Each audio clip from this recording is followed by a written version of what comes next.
pattern for the last 2 years or so. Once these girls they say my fiance, it's a wrap on anything that the dude does is stupid, any kind of abuse, any.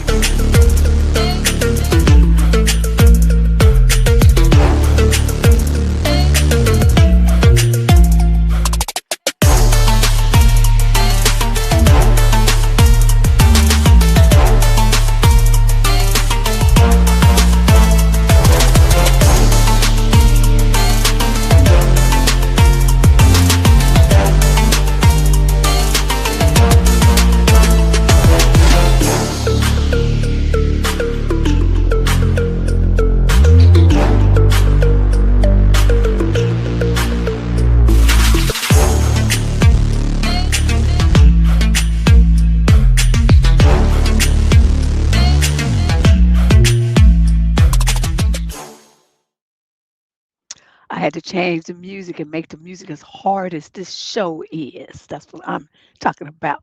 Hey, Ash, let me get a swig of my fake coffee. I drink this mushroom coffee and stuff. You get used to it and it's whatever.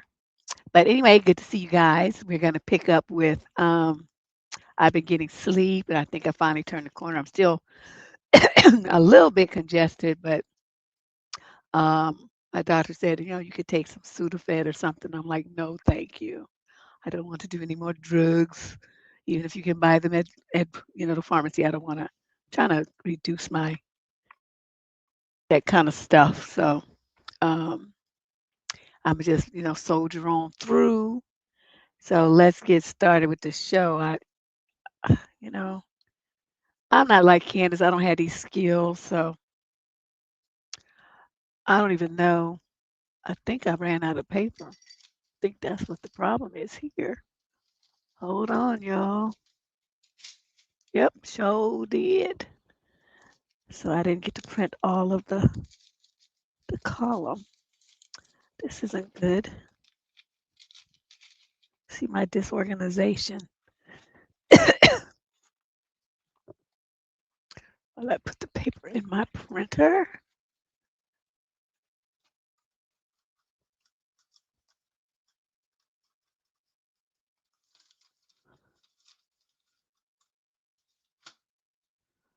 Let's see how many more pages print out. But while it's doing that, let me get started. Or is it going to be too noisy? Anyway, let's start with question number 1. This is young lady 42 to 49 from Derby in the UK. Summary of issue. Was I being what you call extra for telling my son his girlfriend could only come over when he is at home? Yeah, my 2 sons live in the house I own. They're 21 and 19. I specifically have them paying only utilities because we know times are tough. It's equally divided between the two. The conditions were that they pay utilities, keep a room for me, and get along with each other. The younger one, 19, has a girlfriend. Let's call her Liz. Ever since, okay, it's printed out. Ooh, there's a lot of pages left. Ever since I moved out the house into my own place, Liz has been inviting herself over whenever she wants, even when that son's not at home. I had no problem until today when my oldest was sharing a story. See, my room growing up was a hangout spot for the kids. The living room was always vacant because they liked my room and television the best. So that's basically been the common room their entire lives. But since moving out, my youngest moved his bed into my old room with my permission, but with the understanding that it's still the common room and his brother likes hanging out there. Well, a couple of days ago, the 19-year-old's girlfriend, she's 20, came over when he wasn't home. My other son has no issues with her, so he let her in. He went to my room to watch movies and she followed. He was on the futon in the corner and she was on the bed. Halfway through the movie they were watching, again in my room, which is formerly the commonly shared space, she tells him that he needs to leave because she's uncomfortable with him there and wants to take a nap. He leaves because what else is he going to say? The next day, my other son confronts him, asking about what happened, and told him to stay out of the room. I found out today about this. Like I said, my room has always been a common room, and that was the understanding upon my leaving. So in response, I set a rule that the girlfriend could only be at the house when my son is at home. The 19-year-old one, that's his girlfriend, and to never be at the house when he's not there. He thinks this is unreasonable. I told him his girlfriend is uncomfortable with my other son being in his house. When he's not there, then she shouldn't be there. How would you handle a situation like this? Oh, I think you were nice. Cause I would have told him, okay, move your stuff back into your room, and I'm gonna lock that room up and put a bed and stuff in there. And then when I'm here, then we can all be in the room together. But if I'm not here, then ain't nobody in the room. That would be one approach I would take. Like, he's giving you lip about it. That would get your shit and move out. Move your stuff out of the room, and then everybody gonna have their own room. That would have been one way. The other room was to sit them all down together, because no matter what, that's still your house and you still their mama. And I would have told her, look here, little girl, you don't have the power to come into a house that I own with my sons and tell them anything. If you're not comfortable in my house that I own with my two sons in it, then you take your narrow ass back to your house. That's what you do. And you be comfortable over there. My son, either one of them, can be in this room at any time that they want to. And then I just sat there and looked at her. It's like, anytime you don't like that, there's the door, hit it. And don't come back. Because one thing I don't like is some little rude bitch gonna be trying to tell people what to do in the house that I own where my two sons live. There's nothing about this that involves you. Now that's what I would have told her. See, so everybody on the same page. And when situations like that, I have a habit. I like to have everyone in the same room and deliver the one message at the same time. So nobody is none of that he said, she said, you know, putting their own spin on it, augmenting, embellishing, all this kind of stuff. You heard it from my mouth into your ears. Then at the end, you say, is there any question? Everybody clear? Okay, repeat back to me what I just said to make sure everybody on the same page, and then say bet deuces bye, and then get your shit out of here. Because like I said, I'm gonna have the mattress and stuff delivered in here tomorrow, and then I'm gonna lock the door. So there ain't nobody coming in here unless I'm here. Yeah, she acted like, because her boyfriend, he's not even at the house, and you just coming to crash and think you want to take a nap and you own something. Take your happy ass to your house and take a nap. This little broad, she just being hella extra. But then for the 19-year-old to come and say that this is unreasonable and tell his brother to stay out of the room. See, the 19-year-old need to be, that's why everybody needs to hear the message at the same time. The older brother need to know that you have his back. The younger brother need to know that he ain't shit, he ain't running nothing. And that little bitch need to understand that, just because she fucking somebody, that don't mean nothing in the real world. Okay. That's what little heifers be getting confused and thinking that, they got fairy dust between their legs or something. I don't know what they be thinking. But, the son need a reality check right quick. Let's move on. Question number 2. This is the young lady, 22 to 27, from Carrollton, Texas. Ooh, I wonder where that is. Summary of issue. Am I selfish for refusing to leave my job to take care of my disabled brother? No. I'm 22 and fresh out of college with a marketing degree. My younger brother is Frank, and he's 19 with Down syndrome. He's verbal, funny, obsessed with superheroes and puzzles, but needs support with daily routine, social interaction, and medications for his heart condition. And of course, supervision to avoid impulsive behaviors. He attends a day program for young adults with disabilities and lives at home with the parents. My dad's 50, my mom's 48. They both work, mom part-time retail, dad in logistics. From middle school and on, I was Frank's main helper, like after school pickups, homework, medications, meltdowns, bedtime stories sometimes. My older sister, who's now 25, moved out early and was rarely asked to help. She's busy with her career. I skip nightclub parties, even frat parties, because Frank trusts you most. He calms down faster with you. To quote, this is by my parents. I still graduated on time and landed my dream entry level job at a high end tech firm. It starts next month at 65 grand a year with great benefits. My parents congratulated me until Frank's day program cut hours due to funding issues. No spots and alternatives for a long time, and private aides cost $35 an hour, which they claim they can't afford. They 1,000% of 10, she says. So at the family lunch last week, they cornered me. Frank's program is ending soon, and we need you to quit that job and stay home to watch him during days because you're the only one he truly listens to. It's just temporary family duty and you to take care of your brother. I was shocked. The job is my foot in the door. Deferring it means losing it, restarting the application process, and possibly even relocating. I waited years for this independence. I took care of my brother for a long time, and this job meant everything to me, like living my life again. They brushed it off as jobs come and go. Frank didn't choose this. You've always been amazing with him. We can't risk a stranger messing up his routine, etc. Then I asked why my sister couldn't help or why they couldn't just adjust and use some savings. My mom teared up that she's got her own life now. We've given up so much, but it's your turn to step up for your brother. But I was already taking care of him fully. Then I said, no, I've already signed the offer. I bought work clothes and I planned my commute. This is my future and I don't want to miss it. Dad got mad, so you're picking a paycheck over your disabled brother's well being?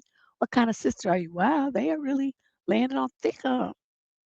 I packed my things at night and moved in with a friend while it was intense. My parents told family that I'm dishing Frank for some fancy job. Relatives called me selfish. A few months won't ruin your career, but lack of care could devastate him. I genuinely love my brother. He has disabilities, but he's the kindest young man that anyone could wish for. I really do care about him, but I feel like I did everything in my power to be there for him already. Please be honest with me. I would definitely be honest with you. I can't do nothing else on this channel. Stick to your guns. See if you can get set up a roommate situation with someone that lives, you know, convenient to your new job. And then I want you to ignore your parents, ignore them completely, maybe even block their number, because this is how this happens. And they need to be reminded this, and so did your relatives. I was not the one that made that baby. I've devoted my whole childhood and my college years to taking care of their kid. Now it's their turn to take care of their kid. I have a life to live of my own, and I'm going to do that. And just like you do at your house. I don't see you volunteering to come over here and take care of Frank. No, you just want me to sacrifice. I'm not going to do it. I've already sacrificed enough. I've done my fair share. And so now I'm going to go live my own life. I don't care what you say, what kind of guilt trip you make. These people are making over, you know, $200,000 a year, whatever they're making, and they can afford to get some help for a few hours a day on the days when they need some. It's not my responsibility. And then just be done with it. And if you need to, block everybody. Proceed with your life. You've shown amazing support and stuff for your brother and your family already. There's way more than I would do. So, and you've done it seem like with good spirit, like you didn't feel like, this is a burden on you. And you're just now getting to the point where you're going to start feeling resentful. So instead of them being like, oh mad, they should be like thanking God, Jesus, Buddha, Allah, everybody for the blessings that they had for the time that you stepped up. But instead, they just trying to continue to use up the rest of your life. It's like, when are you supposed to have time to date and get engaged and get married and have your own family, assuming responsibility for their family? That's their responsibility. That's their kid. So you have to remind them of that. It's not my job to take care of your kid. That's your job. Now, I can help out here and there, but I'm not under order, not under obligation. I'll do it when I feel like it and when I have the time. And right now, I don't have the time nor the interest. So, y'all handle that. So I know that's going to sound harsh, but it's the passive aggressive way to do it. Just go in your phone and block numbers. And all the relatives trying to tell you something, block them too.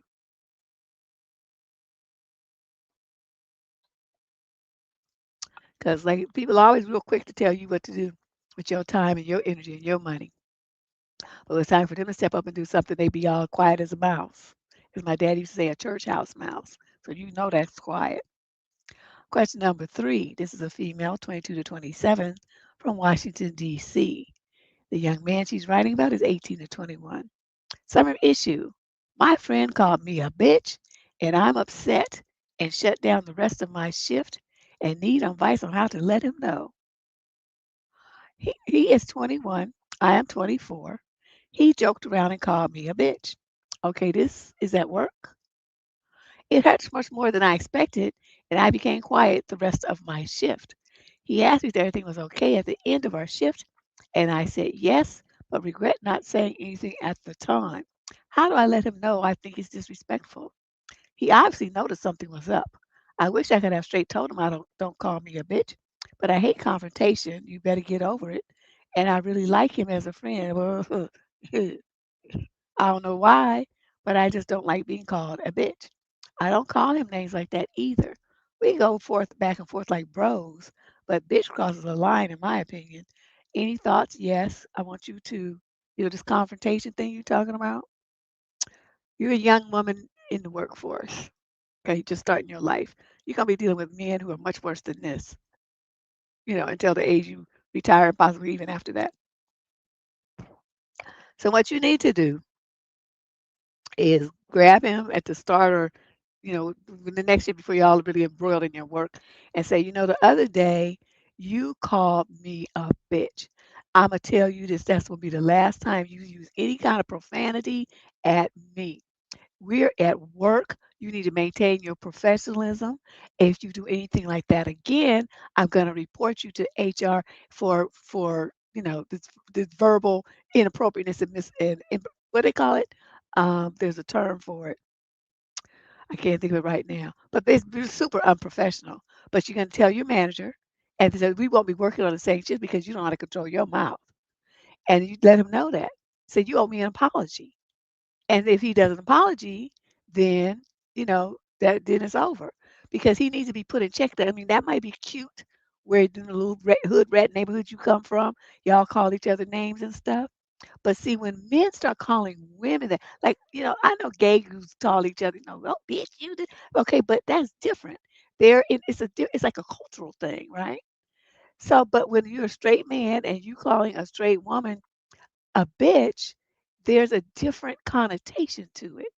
It's a slur, it's a gender slur, and it's meant to hurt you. It's meant to check you. It's meant to assert a superiority. It's aggressive. So none of those things are what should be happening on the job ever. So I don't know where you're gonna find it from, but you better speak up. This is not the time to be hiding around talking about, oh, I'm afraid of confrontation. That's stupid and weak. You tell him just what I told you and say, you do that shit again, and it's gonna be a problem. But then in the meantime, I would still go to the manager and say, I'm having a conflict with him. He called me a name. I don't appreciate it. I don't want to work on a shift with him anymore. So please make sure that we are separated because I'm feeling like that's like verbal assault. It's very extremely aggressive behavior, and I don't appreciate it. I don't want to be bothered with it. I don't want to work around it. I don't think I should have to. So you put him on the shift with somebody else, and that's what I would do. Yeah, he ain't nobody's friend. He just a little chump. But dudes, this is like a test. So you girls who say, "Oh, I don't want to confront you. I want to be nice and all this kind of stuff." You just roadkill because when a dude does something this aggressive and nasty towards you, talks to you all crazy, talks under your clothes, this kind of stuff, and hey Shay, and you don't check him, but you're basically letting him know what you're communicating is that you're okay with it. Either you was too stupid to recognize that you were just insulted, or you too scared to do anything about the fact that you were insulted. And neither one of those show you as a person with any kind of confidence or any kind of, self-esteem or any kind of spine. You cannot let people talk to you like that. So you go and do what I told you, and you make sure you don't ever let any man call you out your name again. Soon as they say something, it should be like sweetie, honey, darling, angel face, you cutie pie, something, something. It should never be something like that. All right. Ooh, what a little knucklehead. This is question number 4. Okay, let me see how many do we actually have. I forgot because Shay, you wasn't here. I picked up the paper and half the column hadn't printed out. I ran out of paper in my printer and didn't even know. Oh, it looks like it's about 20 questions. Okay, that's enough because these look long. These questions are thick. But I don't do the question like she's still not back, so I'm struggling along trying to do this myself. But what I'm trying to do is not really read them. I just see a question, right? And then I highlight it and then I copy it into the document. Then I go back to the question, I copy the age and all that stuff, and I put that in there, then I move on to the next one. So I'm not really reading them. It's, yeah, I want to keep the suspense and the surprise element. Yeah, I think 20 is enough too. This is like, this girlfriend be loading me up with 30 questions like I'm Kizzy or something. So 20 is plenty. All right, so here we go. This is number 4. She's 28 to 34 from Syracuse, New York. Summer issue. I recently discovered that my husband has been sending sneaky nudes to a friend. Wait, what? I recently discovered that my husband has been sneakily snapping pictures of me nude and sending them to his best friend. Wait, what? What husband does stuff like that? Have y'all ever heard of anything like this? He's sending them to his friend. Why he sending them to his friend? He trying to set up some freak shit? Yeah, girl.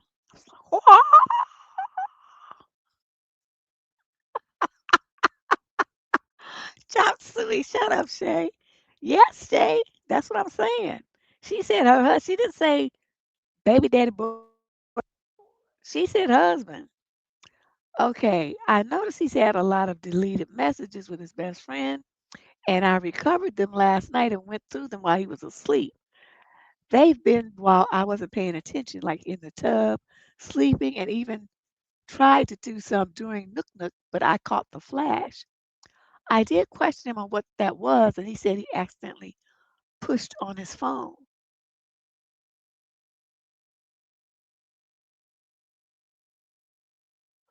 I believed him. Well, you hella dumb. Who accidentally presses on their phone? Like in the middle of doing, supposed to be doing something else. Or at least I thought if it was true, he was saving it for his own use. But it was intentional, as I found out. His messages to this friend he just got busted. I haven't said anything yet, as I feel I need to investigate further. Is there a way to have his messages and pick sent to another device? I feel there's more, unfortunately. What would you do in this situation, Deb? Oh God, I was scared you was going to ask me that. I am completely devastated, disgusted, and mortified. Well, what I would do is I would go and I would file a police report because you did not give permission for that to happen. So they're both guilty. And by doing it that way, by opening a legal case, you can have the right to have them, ultimately deleted forever from the cloud, from his phone, whatever. Okay. If you know if you guys share your phone service people, once you file your police report, you can take that to the company and say, look, this is what has been going on. I need you to go into this account and delete these things. This is illegal. This is harassment of me. This is a violation of my privacy. It's all kind of stuff. What they might even do, I don't know if they'll do it or if they involve their attorneys, because everybody got to protect themselves legally. Since he used their platform, their service to do it, and it doesn't matter that you're married, you still have the same rights to privacy and autonomy over your body as any other woman. So, to me, maybe it's me, but my level of tolerance of men's bullshit is like that high, like fingernail high. So, feeling like my husband, the person I'm supposed to trust most in this world, supposed to have my back and be my rock and all this kind of stuff, is violating me by publicly sharing intimate photos of me, not only with his friends, but who knows what the friend's doing with him. And then you see this friend, like, and you don't know this is happening, and this friend's giving you the eye and thinking about, it's such an ick factor to this whole thing. But that'll be my first start. Whatever you saw, whatever you may have had, got a screenshot of whatever, I would take it to police and say, "This is my husband. I don't know if he's involved in some kind of popcorn ring or what's going on here, but I'm scared for my safety." Now all these people have seen these pictures of me. They know what I look like and possibly know my routine. I'm terrified that something's going to happen to me, that I might disappear like so many other women in this country. I would embellish the hell out that shit. So they would have him going to his job to pick his ass up and arrest him. That's what I would do. And would I give a shit that it was my husband? Nope, not one bit. I would hope they keep him in there for a week. If he asked me to help him make bail, I would say, nope, not doing it. And then that would give me time to pack my shit, file for divorce, and move. There's no getting over this kind of betrayal. That's what I'm saying.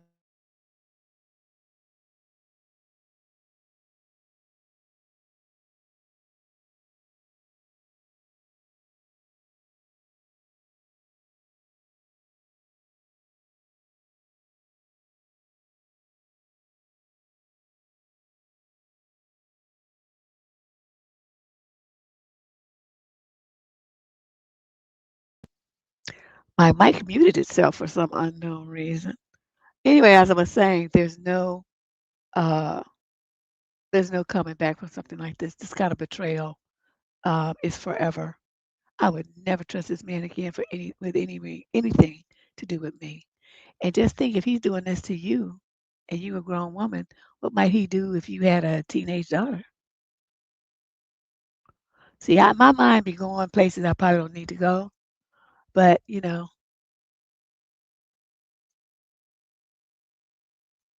better think about this. This ain't no kind of man to have around. Mm-mm. Question number 5. This is young man 20 to 34 from Bristol, England. Summary of issue. I improved my life and suddenly taken women have started orbiting me. Hi, Deb. I'd really appreciate some advice and understanding of this situation. I've known this woman since we were both about 15. We're now 30. Since her early 20s, she's always been in a relationship with the same man, and today they have 3 children together. Over the years, she has always been kind to me, but also quite mysterious. She never wanted to be friends, yet she always seemed interested in me. But about 3 years ago, I went through a major personal transformation.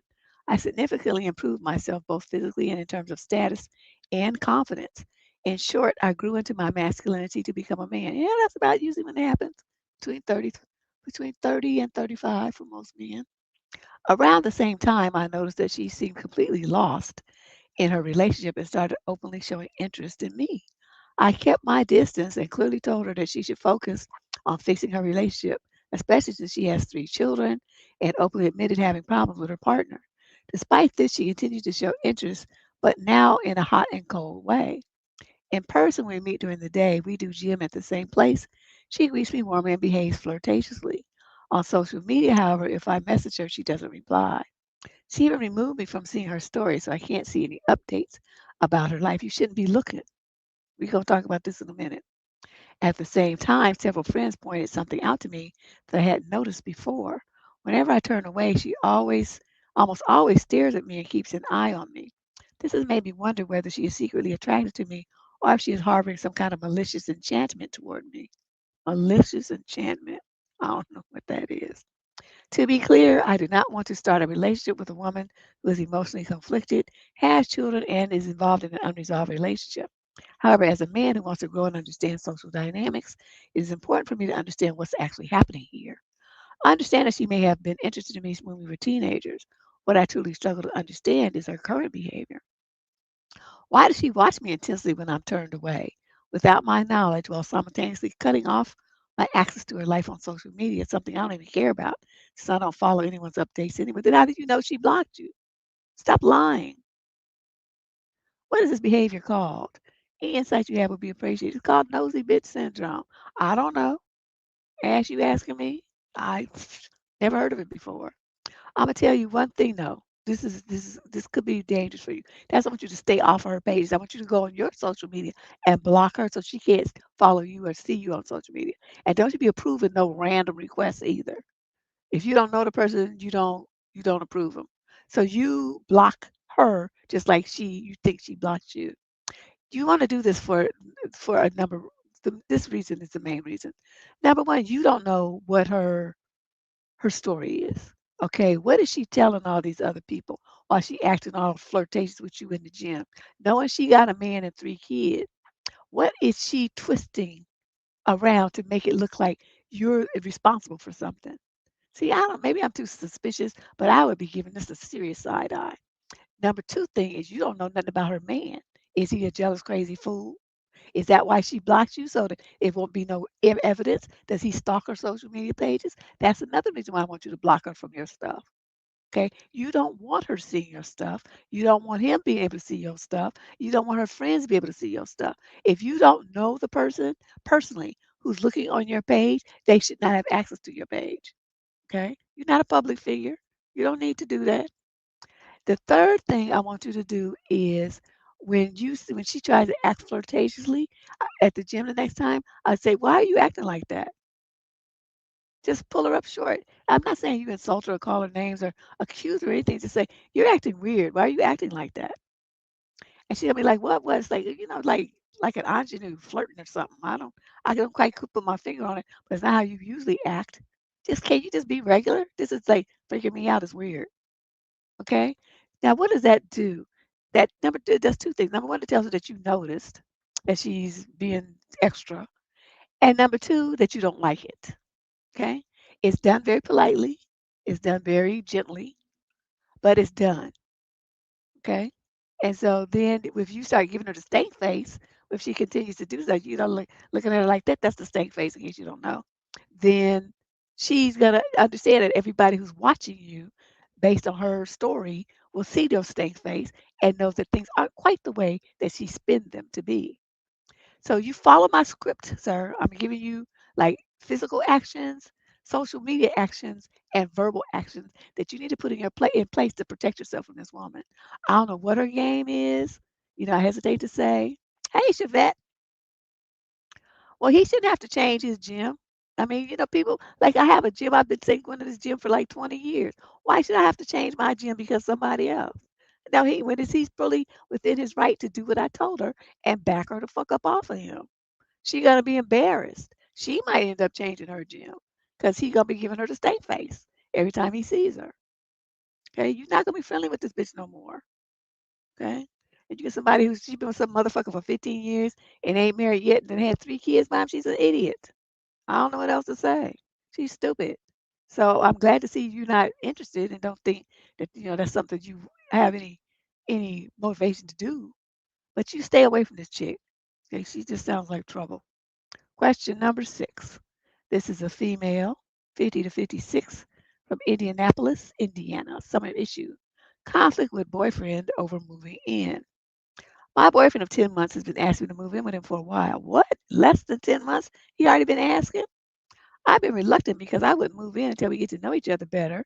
But more importantly, he lives about 40 minutes away, and I want to live close to my daughter and my granddaughter, who were born 6 months ago. Child, I'm semi-retired and a house became available a mile from my daughter. I bought it and I haven't been able to tell my boyfriend what I've decided to do. I tried to broach the subject with him a few weeks ago by saying that where he lives is too far from my family, and he seemed to shoot that down by saying, "Oh, it's not that far." He doesn't have any children, but I want to be a big part of my granddaughter's life since I'll be the only grandparent that lives nearby. The other side of her family lives very far away in another part of the country. I need to tell my boyfriend soon what I've done since I'll be moving in less than 2 weeks. I do really care for him, but there's no way I would live where he lives, even though he has a beautiful new home. The area is not developed yet, but more importantly, it's just too far away. Perhaps I'm just afraid of what his reaction will be. I feel bad for telling him and willing to continue to see him, but we'd have two different homes. Any advice on how to tell him other than straightforward and let the chips fall where they may? I wouldn't tell him till the day I was moving, or maybe even after I moved, because I just like to do shit like that. He'd be like, "Oh, when are you gonna come on? I'm too far away now. I moved. I moved yesterday." It's some dude trying to keep you away from your family like that. I don't trust that either. And him, you saying it's too far away, you're the one who gets to determine if it's too far away for you.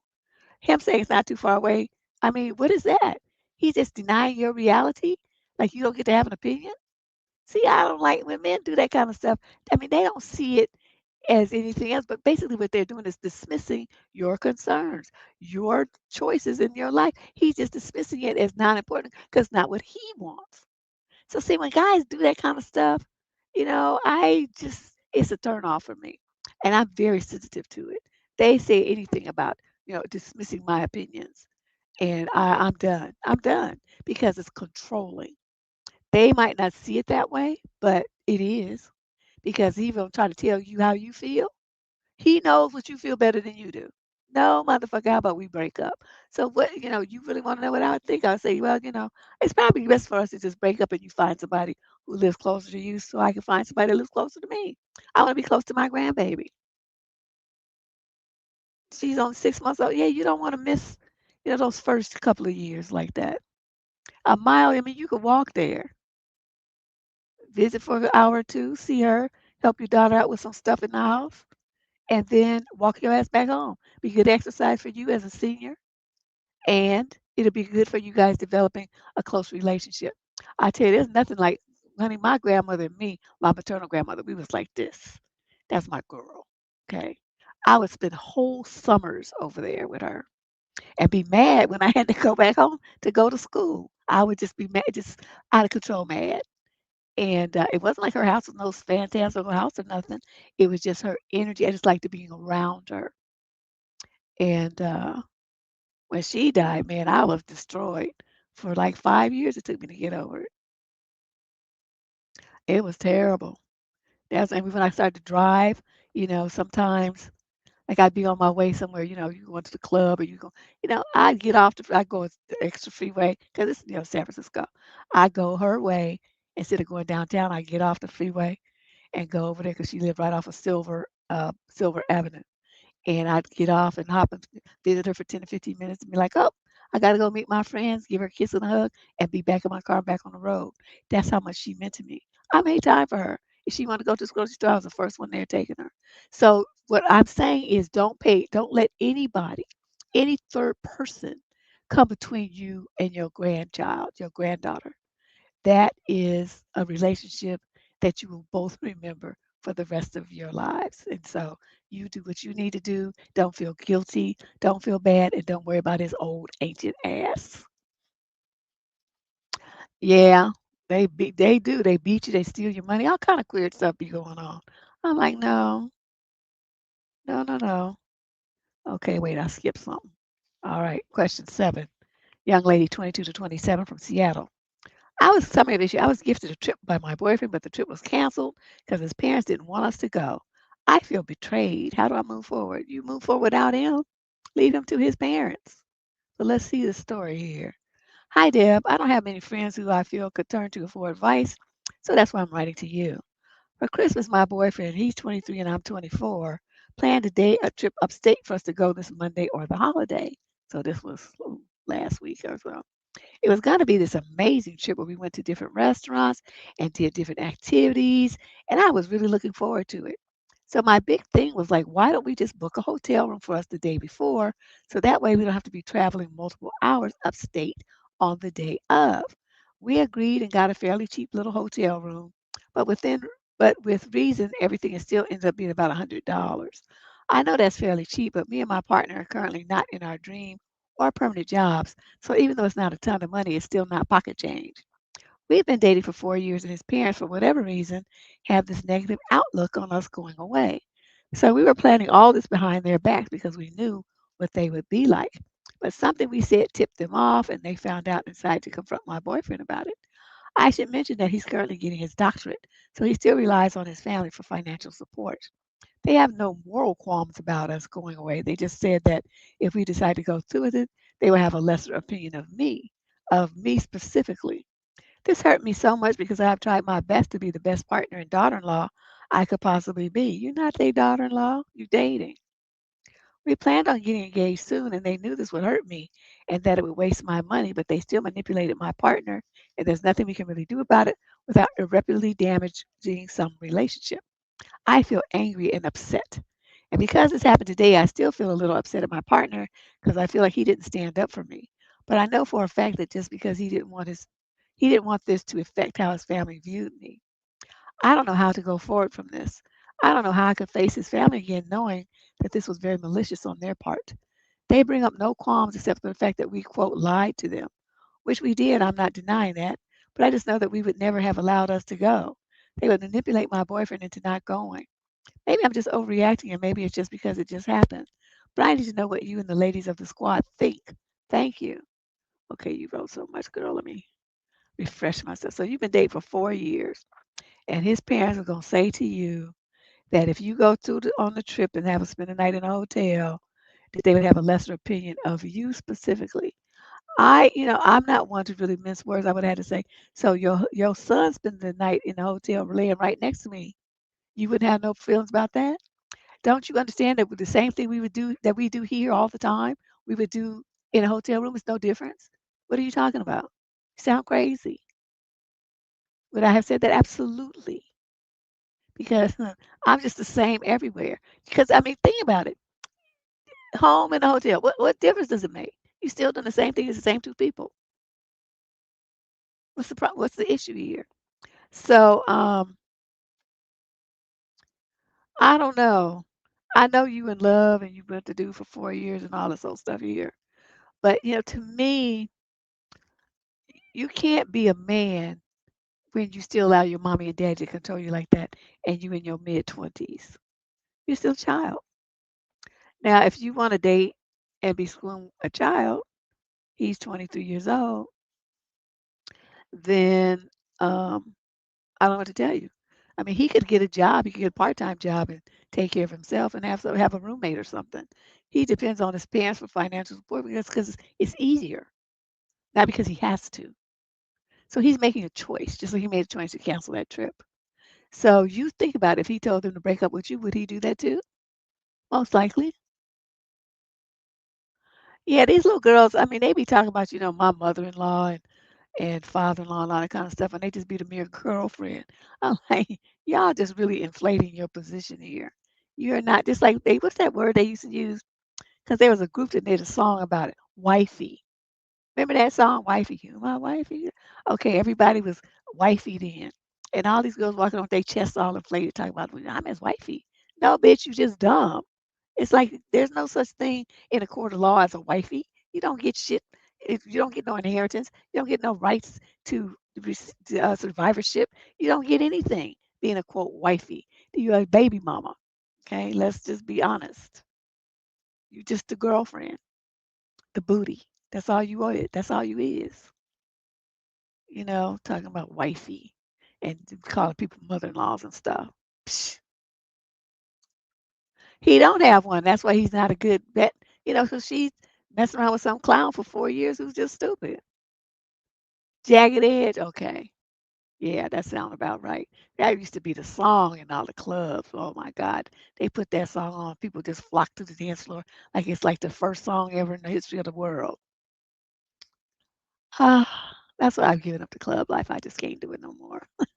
I roll some more time rolling my eyes or holding my eardrums from the loud music than I do having a good time. That's how you know you old. Question number 8. This is a young lady, 20 to 34, from Orlando, Florida.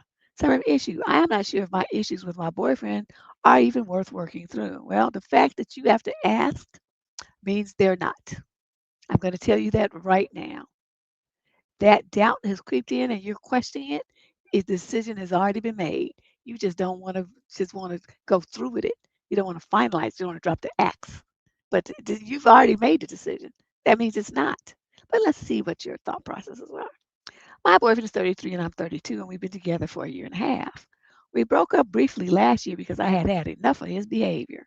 Whenever we typically ended up arguing, it would be because of his insecurities, mainly around other men, and he would end up shouting at me. I don't believe I did anything wrong. The first time was over a guy I knew from back home who was being creepy, who I told to leave me alone, and other times have been over male friends. He shouted at me in public on a busy street, and it was humiliating.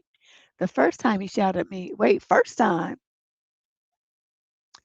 was when I got a new sofa and asked him to move it again, but didn't say please. He shut down, he gets stroppy, and when I asked what's wrong, he would shout at me. I told him multiple times that shouting makes me feel unsafe, and he kept disregarding that, so we broke up. We got back together, he came with me to a friend's birthday. One of my best friends can get very honest when she's had a drink or two, and she told him, don't mess things up with me with the shouting. When she told me, she said that I told her it probably made him uncomfortable since they don't really know each other well. So she went over and apologized. When we got home, he brought it up and I laughed it off, saying it was a silly thing to say. He didn't feel like I was sympathetic enough to him, so he started shouting at me. I asked him to stop shouting and he said no and continued to shout, so I got dressed and stormed off at 2 a.m. Because of our previous breakup, I had my place on a family holiday taken away. They wanted to be reimbursed for the flight, which is fair enough. When we got back together, they said I could come, but I'd have to pay for my own flight and room, which I couldn't afford, so I didn't join. I told him how it makes me feel sad that I can't come, and he said I should be grateful I was invited in the first place and not to be expected being paid for again. That evening, I met up with my friends, and my friend asked us to be her bridesmaid, which is so exciting. I texted my boyfriend, and he read the message and didn't reply until I reached out the next day and was like, "Hello." I asked him why he didn't acknowledge what I said. He said, "Because when I called you yesterday, you just said you didn't expect me to call you and you asked not to see pictures." I said that I was surprised that he called me, not that I didn't want to speak to him, and that I was unhappy that it took from 6:30 p.m. to 4 the next day. He can't reply to exciting news. He then said, "Sorry, but I don't feel like it's genuine." I feel that partially he didn't reply because he's not keen on her after they met at my friend's birthday. Also, this is the friend that told him not to mess up, I see. He has a lot of great qualities. I really care about him and appreciate him in many ways. But I wanted to ask you, are these normal relationship experiences? I was so upset that he didn't get back to me about something I was so excited about. I'm feeling confused about this relationship now and would appreciate some advice. This relationship was a waste of time in the first place. That's why y'all broke up. See, when you throw things, okay, just imagine this. Okay, imagine this. This is the image that so many women just can't seem to understand. You had some shoes, and at first, them shoes was really cute. Oh, you can wait to get them shoes home. You wore them shoes a time, and then them shoes started pinching your feet, and then you notice you got blisters, and your heels was getting rubbed. You put on band-aids, and then your toes start crossing over because the front of the shoe was too pointed, and your feet need something that's wider. And so you realize, oh, these shoes aren't a good fit. These shoes hurt me. These shoes are irritating. So you take them shoes and you put them out at the curb. Right? They go out the curb. Now somebody could come along and pick them shoes up and be like, bet this is perfect. This fits my little needle feet just perfectly. And they walk off with the shoes and it's fitting them 100%. But what you did was you went back, you looking out there at the curb, and then the shoes start, calling you. And then instead of you leaving them there, knowing that they're trash and they already hurt you, you walk your little happy ass back to the curb, pick the shoes up, and bring them back in the house. And then you're writing me surprised that the shoes are causing blisters, your hammer toes is coming back, and you need band-aids on your heels again because the shoes don't fit. They're not good shoes for you. So that is the that's the image that I try to put because every woman is into shoes, right? Everybody know about shoes. We the first thing to come off our feet when we're trying to get comfortable, right? Put on some flip flops or some slippers or something, right? Shoes. Your shoes. If your shoes don't fit, my daddy used to say your tight shoes will have you confessing the crimes that you didn't even do because you just want them off your feet. There's so many nerve endings in your feet. So anyway, when I talk about shoes, most women get it. They can, understand because they've been there where the heel was too high. It hurt their knees, it hurt their back, their feet, their toes were crunched. They got a bunion, they got corns, they got rub spots, they got blisters on their heels. They have all these things. They have to put insets in the shoes to make the shoes come. All this stuff going on to insist on wearing some shoes that are not a good fit for them.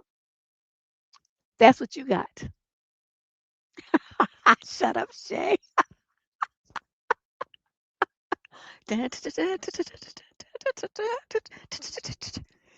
yeah, these shoes don't fit you. They ain't gonna never shoot you. Girl, I'm telling you, she bet, didn't you? But don't that make sense though? I have not met a woman yet who I can use that reference point for that didn't get it. Now, I'm not saying you're not gonna still go out there and get them broken ass shoes, but you will know what you're doing is stupid when you're doing it because you already know. You can look at your feet and see you got the corns and the bunions and shit still there. The rub spots on your toes, they still there. But you gonna go back and put them same ass shoes on that caused you all that damage, and you get more damage. Fuck your feet up even more. So that's what I got to say about that. That's where you are with this. So once you decide to put them shoes out to the curb and leave them there, then you'll be all right. As long as you keep trying to force your feet into shoes that don't fit you, then you're going to continue to have this problem, and it'll be your own choice. That's all I got to say. Thank you, Chavette and Shay. I just I don't even know what to say because honey, I walk around. I got me some shoes. These little shoes, they're like being in bare feet. And I wear them suckers on all the time because I like my toes to be able to be like this. Okay, I don't want my show. I got them pointy shoes. I did all that when I was young and stupid. Trying to look cute in clubs and stuff, trying to dance in shoes like that. Kind of go home and you be tipping to your car because you tipping because you can't take your shoes off because the sidewalk is nasty. That's you asking for death. So you keep the shoes on, but you tipping because you trying to figure out how you can get there, walk these last 10 steps without screaming because the shoes is killing you. Child, honey, bunions. You see them after when you go get your feet done. Then women have them toes is like one toe is crossed way over here, and it's all because of them shoes they wear. Not doing it. Question number 9. This is a female, 22 to 27 from Los Angeles. Sorry, the issue. I need help discussing with my significant other why I want to stay at my friend's place. So I'm a med student in my second year. I recently received the opportunity to go to a conference. I only know another other person going, and he happens to be one of my best friends since our teens. He's 22. We decided to get our plane tickets together since we'd have to find our own way to the conference. The only thing we also needed was a hotel room for one night, since the school is not covering housing until the conference actually begins, which is the day after we fly in. Originally, I was just going to share a hotel room for one night with my friend to save money, but decided to check in with my significant other since I can kind of see how it would be a weird look for me to share a hotel room with someone. My significant other told me how he wasn't comfortable with it and told me he was willing to pay for me to have a separate room. I thought it was kind of silly, but ultimately, I guess that's their stigma around hotel rooms. However, this did make me realize that I need to discuss that I could potentially be relying on staying with that same friend at one point in my clinical years of medical school because I'm very interested in getting a rotation where he will be living, which is hours away from where I will be living with all my other rotations. My friend and I have already discussed this probability since we agree it would be one of my only options to find short term housing for a single rotation anywhere from 4 to 8 weeks. When I brought it up to my significant other, he said, "Oh, so you'll be living together with him?" And then when I told him I'm not really sure, it was just a potential idea, but it would save me a lot of money, he said he wasn't going to fight with me about it. I'm trying to be respectful of his feelings. We are currently doing long distance since I'm in medical school, so unfortunately, a lot of our communication's over the phone. Obviously, this is something that might not even happen, so I don't know if it's even worth talking about. But I really want this rotation to work out, so I want to discuss the possibility. And honestly, the whole thing does make me feel like he doesn't trust me, which sucks because we've had to do long distance for a long time. And to be clear, nothing has ever happened between me and my friend. Neither myself or my significant other has ever cheated or anything similar during the years of our relationship or in any previous relationships. I guess I just need help knowing how to talk to him about how important that rotation is to me, and how I'm not trying to be disrespectful by staying with my friend, but that it would basically be my only option without dropping a lot of money that I don't really have as a medical student. I'm going to say this: shut your fucking mouth. Shut your mouth. What did you even tell him that for? All you had to do was get on the plane, go to spend the night at the hotel, get the next day, go to conference, and then be in the room, stuff that they supplied. Why did you need to tell him that? Okay, then you're gonna go talk about something that's a possibility might not even happen and start a bunch of shit. Well, I might stay with him. Why would you tell him that? You see how he acted about the hotel room, and you just gonna throw some gasoline on the fire? Okay, you a medical student, but you know what? You don't have like any kind of common sense at all. You stupid, stupid as fuck. You might be educated and well trained, but you're dumb when it comes to decision making and thinking things through and coming to logical conclusions. Please don't do any kind of work as a doctor where you are required to diagnose because your thinking processes are fucked up. You can't see where you did one thing and then it caused this reaction. So if you do something that's going to cause a similar reaction, that might be a mistake. You just gonna keep on doing the same thing, even though you see that it's a fucked up result. You just gonna keep doing it. So I want you, they have many different kinds of doctors. You could be the kind that's in the lab doing research. That might be good for you. But don't work with patients where you got to think, abstractly and come to conclusions and, think outside the box. That's not your skill set. I just telling you straight up. That's not you. Because you couldn't even see how this was stupid. And this is some baby shit. First of all, you don't ever talk to your man about another man. I don't know how many millions of times I done told you stupid girls this. You go talking to a man about some other motherfucker and you think he gonna be happy to hear it? What in the world do you be thinking? You want to talk about your ex or some dude that flirted with you on the bus, some guy that you saw was cute on TV. You don't do that. You tell your girlfriends. You write it in your diary. You don't verbalize stuff like that to your dude. And dudes the same shit. You be staring at girls and talking about their butts and stuff. What are you doing? Y'all is just making some stupid decision and running your mouths. So in the future, from here on out, anything to do with your programs, your travels, anything to do with your medical work, you don't talk to him about it. You tell him what you did after, and you leave out anything that has to do with another man unless it's professor. Okay? It's just stupid. You being polite saying silly. It's just dumb. Like I said, because you already made this mistake. You're supposed to learn from your mistakes, not repeat them. That's why I don't want her to do anything to do with patience. Because she gonna keep doing the same shit, making the same stupid decisions, and people would, then it's not a matter of a boyfriend being mad. It's a matter of somebody dying because you just dumb. So I'm not saying that you can't be a doctor, but you don't be one that works with patients. You do one that work in the lab or something. You do that. Question number 10. This is a female 22 to 27 from Redding, California. Summer issue. My husband left me at a friend's cabin in the woods. Okay, Redding. Is that like Big Sur area? Is that way up there in the north? I never been because, something river. Anyway, it's some area, water, stuff. Oh, thank you, Chevette. See, I be trying to be all diplomatic. So Chevette had to be my voice. I'm just not seeing it. So this lady says, my husband and I visited. Okay, so that's probably where they were then. My husband and I visited our friend's cabin for a celebration. My husband's more of an introvert and I am more of an extrovert, especially when it comes to being around our close friends who I've known for many years. He was brought into our friend group about 3 years ago, and that's how we met. We've been together for a year and a half now. So, okay, you've been together, but how long have you been married? That's okay, but you didn't say. So we arrived at the cabin early, and when everyone else started to get there, including the host, he started to get quiet and reserved. He doesn't really like large group settings, but this was just a group of our 10 mutual friends that we both known for years. There was no one new or different. On Saturday morning, he said he wanted to take my car to go skiing on the mountain before everyone woke up. I thought that sounded like a great idea for him to get some exercise and do something he really enjoyed. He left early in the morning and said he'd be back by 1 p.m. Well, noon turned to 1 and then turned to 2. When I called him, it kept going to voicemail.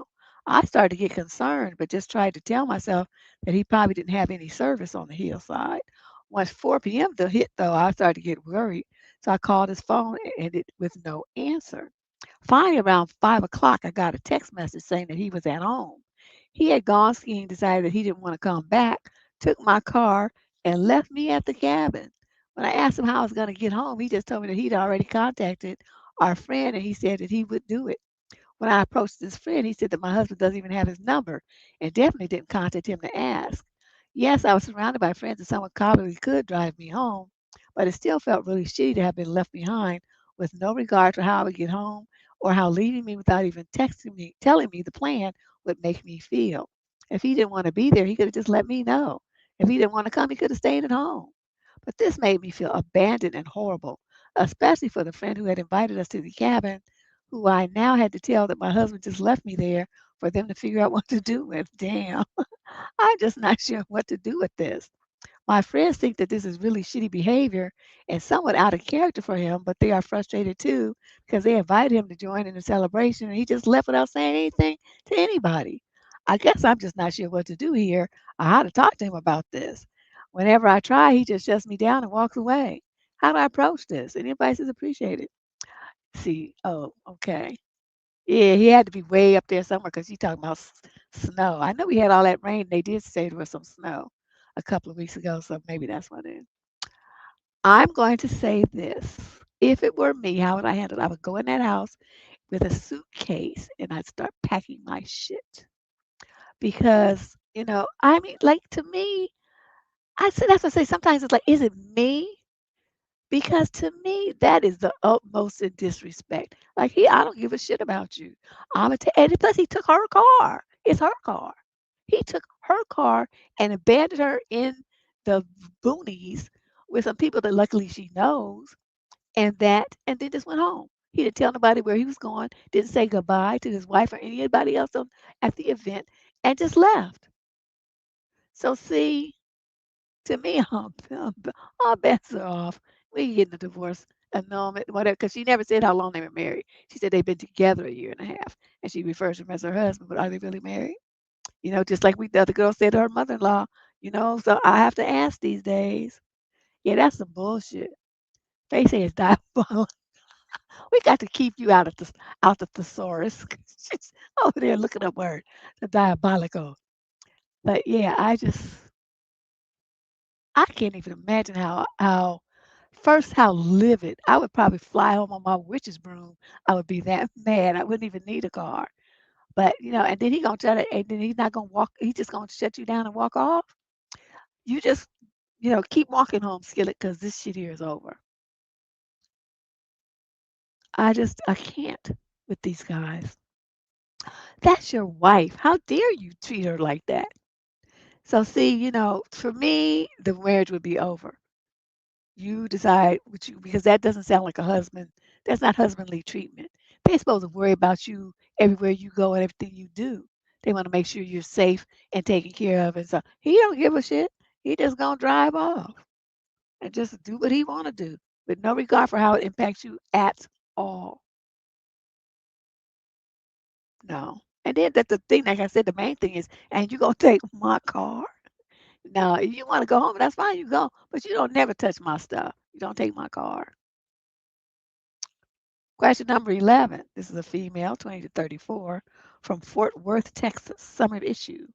How do you suggest women not lose hope in dating? The spinster path is looking really appealing right now. Dang, why you got to be a spinster? That's a negative Okay, well, let me stop. I'm just really tired. I'm only 28. I've always been intentional and tried finding a partner for the last 3 years. I really want children, but I'm losing hope. The relationships always ended because of something bad that they did. Things ended on good terms, though, because we're adults. I think I'm just unlucky. Nope. Talking stages are so exhausting right now. I'll talk to someone for a couple of hours and they'll even make plans to meet me, but after a couple of days, I get ghosted. I have no interest in giving my time and energy to anyone anymore. How do you ladies all recover from the failures and make dating fun? Y'all who do that internet dating stuff. She's asking, how do you recover from the failures and make dating fun? I miss being carefree and going on dates. And last week, I think we had a guy who was talking about how other guys, be too like focused and trying to be all perfect and, too serious and they don't make dating. Too bad you and him can't hook up. Yeah, multi-day. Okay, they're typing some suggestions for you in the chat. So be sure to take the minute to look at the chat stream and look at their responses. Because they do, they're out there. These women younger than me and they're still in the dating phase and stuff. I don't want to be bothered. I mean, I'll occasionally go out with somebody if I get, a hookup or something, but even that hasn't really worked out too well lately. So, because, your friends, how do I put this? These guys, they show their male buddies only a certain side of themselves. So if the guy hasn't really seen them interact with women other than like his wife or something, I'm talking about the guy who's doing the introduction to his wife um, or girlfriend. That's the only woman he's really seen them interact with, maybe some coworkers, but not on a romantic level. He's not seen him do that, right? So he doesn't really know how the guy. So I don't blame them, after they do the intro because I mean they're right on the surface. It looks like it would be a good match, Got two bright, intelligent people, right around the same age group, like do the same kind of stuff, funny. They like both of us, they try to hook it up so that they feel like two people that they really like would might like each other. It's very totally innocent, and I get it. But they don't see that side of him. So when as a woman, you get alone with the guy, he shows a different side of himself, and that side is not usually that appealing, at least not for me. And so when they be all excited, right, the friends that hooks you up, oh, what happened? How'd it go? We guys don't see each other again. I'm like, that ain't happening. And then I tell them why, instead of what he did and said. They always look confused. Like the dudes be like, doing this kind of thing here, like, what? How? What? Why do you do that? They just look stunned because they never saw that side of him. And so that's what I figured out. They see the side of him that, he wants them to see, which is not the side he shows women. So, I don't know what to tell you. I mean, if you want to, like, if you see a guy that you're interested in and you just want to go on a date, you know, and you're not really looking for nothing, I mean, it might mean you have to pay sometimes. But likewise, you could have just as much fun. You call them going on dates. Just go on hangouts with your friends. That's when I usually have more fun. It'd be three or four of us hanging out, drinking and talking shit to each other. It'd be more fun than a date. Mhm. At least you know what you're getting, and you know it's going to be a guaranteed good time. But you just, even with my male friends, like when I go, like with Ken and stuff, we just hanging out, laughing and talking shit to each other. So it gives you the emotional charge of a date, being around people that care about you and all that stuff. But it doesn't have to be anything romantic. You just want to get out the house and have a good time. But you call it dating. So you look at all they put a whole bunch of ideas for you in the chat stream. So take your time and look at those and make a list and then do those things, okay? Because I'm really not the one to ask. Question number 12. This is young lady 22 to 27 from Eugene, Oregon. Summary of issue. My boyfriend of 7 years is emotionally cheated, hid it, and manipulated me. Now his parents are pushing forgiveness, and I feel even more confused. I'm struggling to wrap my head around what I just found out and could really use your perspective and insight. My boyfriend is 24 and I'm 25, and we've been together for 7 years. We're high school sweethearts and did long distance for about 5 of those years while he was away at school for work and at work. I trust him completely and truly believed he was my forever person. But back in June, I had a really bad gut feeling about a woman he was interacting with. Something felt off, but I couldn't quite put my finger on it. Around that same time, this woman actually started following me on Instagram. She started swiping up on my stories frequently, messaging me and asking questions about my boyfriend and our relationship. What stood out to me was that I had never heard her name before. My boyfriend had never mentioned her at all to me. At the time, I didn't want to assume bad intent, so I brushed it off. When I asked my boyfriend about her, he told me that she was just a friend of a friend. Said there was absolutely nothing going on and strongly encouraged me to block her and stop reading her messages. I felt uneasy, but I trusted him and ignored my instincts. Mistake. Fast forward to 5 days ago. The girl reached out to me again and sent extensive screenshots and messages. What I saw confirmed that my instincts back in June were right. He had been sending her sexually explicit messages, including in vanish mode, sexual memes, comments about her body, asking about Nook Nook acts, telling her that she was sexy, saying that he wanted to hold her, asking what she does when she's horny, invited her to stay over and sleep over, and ultimately sending her an unsolicited nude photo. She repeatedly had to remind him that he had a girlfriend. I saw the text and it made me feel sick. There was also a night when he stayed over her apartment, quote, for safety reasons, after drinking and slept in the bed with her. She said nothing further physical happened, and even that it feels like a massive violation to me. What hurts just as much is that months ago, when she first tried to reach out, he framed her as the problem and convinced me to block her. Looking back, it feels incredibly manipulative because he was actively preventing me from seeing the truth. When confronted recently, he admitted that everything she showed me was true. The added complication is his parents. I love them dearly. They're reaching out to me expressing shock, disappointment, and validating my feelings, but they're also encouraging me to forgive him, reminding me of how long we've been together and how much time we, quote, invested, and emphasizing how much he loves me. I understand this is coming from a place of being his parents, but it's left me feeling conflicted and second guessing myself before I even had time to process what happened. I feel devastated, angry, and humiliated. I trust him with my whole heart. Now I'm questioning everything, including my ability to trust my instincts, even though they were right all along. I don't know if our relationship can recover from this level of emotional cheating plus the deception and the secrecy. I don't know how to separate love, shared history, and his parents from the reality of his actions. I'm not asking whether he did was wrong. I already know it is. I'm more asking, why do you even begin to decide what comes next after this kind of betrayal, especially when other people are encouraging forgiveness before you're ready? And how do you stop blaming yourself for not seeing it sooner? Well, you did see it. You just dismissed it because uh, you didn't trust yourself. You didn't trust your gut. That's the number one mistake that women make. They get the feelings, they know something's wrong, and they ignore it. They say, "Oh, I shouldn't think that. I'm wrong. I'm bad. I'm thinking. I'm overthinking." You doubt yourself instead of tuning into that women's intuition that's telling you all along that he's up to some bullshit. Okay, had you listened, you wouldn't still be in this relationship. Now, as far as his parents go, that's easy. You just tell him, "Look, I'm not married to your son. So there's no divorce, no property division, and all this kind of stuff. But I can see he's shown himself. This was not an accident. This was not a one time thing. This is something he did with intent and purpose. He chose to do these things over and over and over again.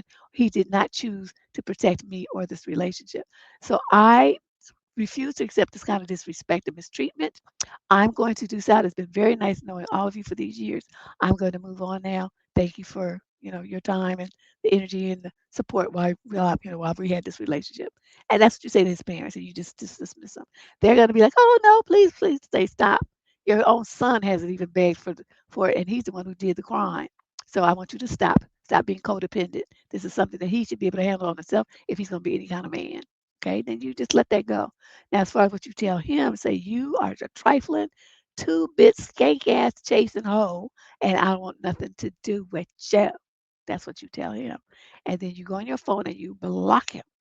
And you go on your social media and you block him and all his family. And then you block him in your email and then you mix all his email to spam. And then you just go on with your life. You might say, "Oh, that's too hard because I love him though." You better love yourself. Because I'm tell you this, if you accept this, like you try to stay with him after he did you like this, with planning, intent, foresight, organization, you know, I mean, he was doing it. Then you will be telling him, like I said earlier in the show, that it's okay, that he can do whatever he wants to do, and there's no repercussions. That he can do whatever he wants to treat you any kind of way, and that life for him is going to go on as usual because you're too afraid to stand on your own. You need a man in a relationship more than you need your dignity and respect. That's what you'll be telling him. So you make that decision. I can't make it for you. You asked what I would do though, and I just told you. Question number 13.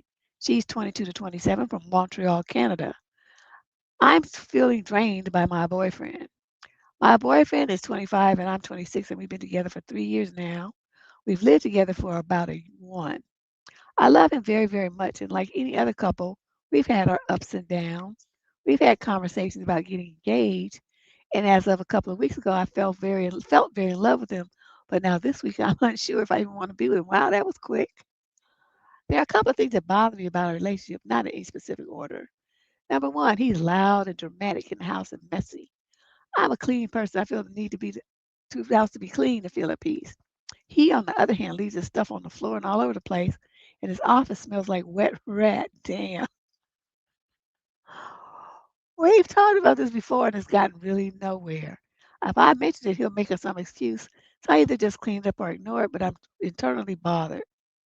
Sometimes when I'm sleeping, he'll have to wake up for something, and it seems like he pays little mind to try to be quiet. If I express that my sleep is important, he said, "Well, you already slept for 9 hours. Why do you need to sleep more?" For me, it's not how long I slept, but the consideration of trying to be quiet when I'm sleeping. He's also always slamming things around that gives me anxiety. He's a big man and I know he can't help it, but I wish he would try to be a little more gentle for my sake. Number two, she put all that in point one. I mean, that to me, that's like points 9 through 99. He's not lovey dovey, he's more of the nonchalant type. I love a man that loves wholeheartedly and is spitting with me. I've expressed this to him and he makes the effort to be more touchy. It's more like a pat on the back or on my leg like I'm a dog, not the wholehearted I love you type of hug. The only time he's really physically intimate is when he's trying to get some nook nook. I'm always the one that initiates cuddling and hugs and non-sexual physical intimacy. Point three, he's not super thoughtful. I think he would say he is, but I'll do things like make his favorite meal or snack or buy him flowers in the card and dinner after an accomplishment. When I got a promotion, I'm not sure he didn't celebrate me. What? I don't understand that sentence. I think he was happy and he said congratulations, but I don't really remember. This Christmas, we agreed that instead of big gifts, we'd save our money to buy a trip to Europe. We told all our friends and family. I had made him a list of small items that I wanted, while also verbally mentioning other things that I want. He only got three small items, all of which were on the list for me, but I had spent over $300 on him because he got upset that the trip I got for him last year was canceled, and I got a refund, meaning I didn't even get him a gift.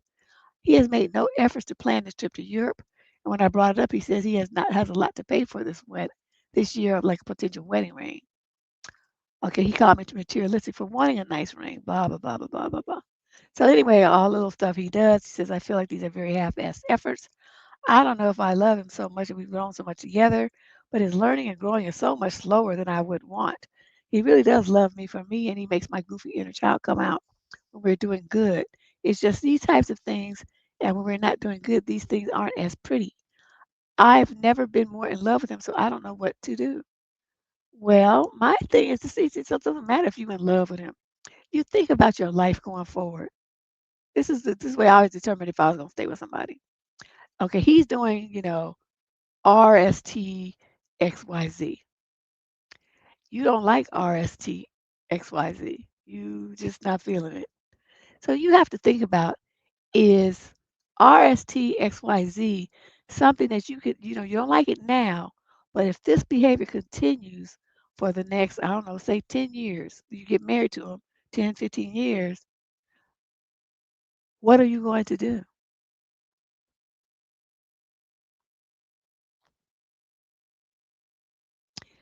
If you can't see yourself living with that for 10 or 15 years, then you don't live with it now. Because if you accept it now, then he's going to be wondering why in 10 or 15 years, why it's a problem then. So if it's a problem now, you let it be a problem now and you get rid of his ass now, right? I mean, it's not like you have to settle. It's not like you're so old. How old are you anyway? I forgot you wrote so damn much. I can't keep up with you book writing folks. You only 20 in the 20. Okay, you 26 and he's okay, 25 and you 26. You acting like you in your 50s and this the last possible man that you could finally meet or something. Girl, you have the whole world out there, including guys that are older than you. I don't know why you girls in your 20s want to date younger dudes. They're stupid. I mean, you should never date somebody who's younger than you if you're in your 20s. That is like the dumbest thing you could ever do. You 26, you should be dating a man 30, 29, 30 years old. You're 28, your potential 32, 33 years old.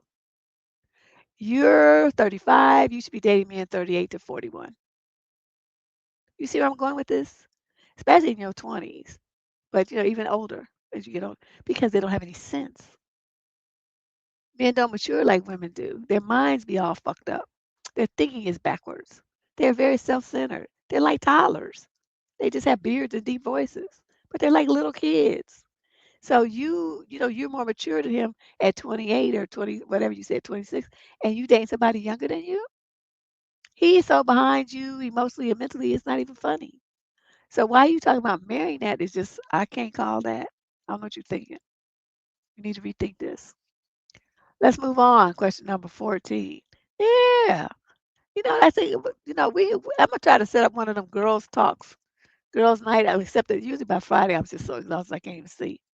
But we need to have another conversation because that's one of the things we need to talk about is why men enter in relationships. So many women think, well, it's love. And that's, a microscopic amount of men. The majority of them stay with you because of what you do for them. Women don't want to hear that. They don't want to hear it. They don't want to hear that. No, but I love him though. Yeah, but he ain't loving you though. So we have that. And plus I have a whole list of topics and stuff I want to talk about. February, oh, Kiki. If we lucky, I could do like I did last year, February day. I can't do it, since the stroke, because that was the last year I did February, was in 22. And then I think it was the week after February ended is when I had that stroke. And so, because it was about 30 days, 40 days since I got my COVID shot, something like that. And I'd been having problems, itching, and it was just weird. I didn't really accept it very well. And then I came and had that stroke. And so I haven't had the energy to do 30 days of anything since then. It's like my whole body changed. And so might be able to do February day, maybe. If not, then we just gonna have a chat. But yeah, I do have a lot of stuff I want to talk about with you guys. Stuff I've noticed, things I've read online, and just kind of check in, touch base. So let's see here. So she wants to know, she's 14, this question 14, she's 20 to 34, from Worthing, West Sussex in the UK. Some issue. Is my boyfriend forgetting my birthday a deal breaker? My boyfriend and I are both 29-year-old Capricorns. Prior to his birthday, I had asked if he wanted to do a dinner date on me and birthday Nook Nook after, and he told me that his birthday was the last thing he was thinking about. His car broke down on the way home, but he didn't get home. I told him I could take him to work and we'll figure it out, but he brushed me off and said, "Oh, I'll deal with it." And he said he didn't want to do anything on his birthday. I said, "Okay, sorry for mentioning it." He texted the next day that he was sorry for being a grouch, and I said, "Thank you for saying that." The next day, he said that he had a lot going on and he needed some space. I didn't celebrate his birthday with him and gave him his space, but I still went out of my way to give him a card with stickers and a gift card to In-N-Out Burgers. I dropped off the card with our mutual friend and his roommate. Later, he texted saying thank you and invited me to go to eat at an Asian buffet, but since I just eaten dinner, I said no, but to enjoy it with a friend. For a week since then, I gave him his space. I asked him out for coffee. He said he kept saying he was tired from work. So I came home to clean and sleep. I'm sorry I can't give you what you want until I'm settled with work and my life. It appeared that we broke up, but then the next day he texted good morning, said he was drunk at work because he was upset. I told him to sober up and asked if he made it home, and he didn't respond. The next day after that, we texted good morning again and asked if we were still together, and I was confused and told him I still love and want to be with you, and he acknowledged that. The following day was just a simple good morning, and I said it back, and that's all he said. Now, today is my birthday, and there's no good morning text or happy birthday message. Having said all that, I wonder if him not saying anything is the ultimate deal breaker, and if we should finally just call it quits. What do you think? I think that it's been quits for a long time. You just weren't reading the handwriting on the wall. They might be Kiki because I'm looking at that too, thinking, did I get these mixed up? Sorry about that. If I did, that's all my fault. Um, I'm gonna say this though. I don't know, what your standards are, but if he doesn't even acknowledge your birthday, not even the acknowledgement verbal, let alone with a gift and a card and flowers or something like that, how would you take that? I mean, is that okay with you? If it's not okay, then what's your next move? I don't know what to tell you.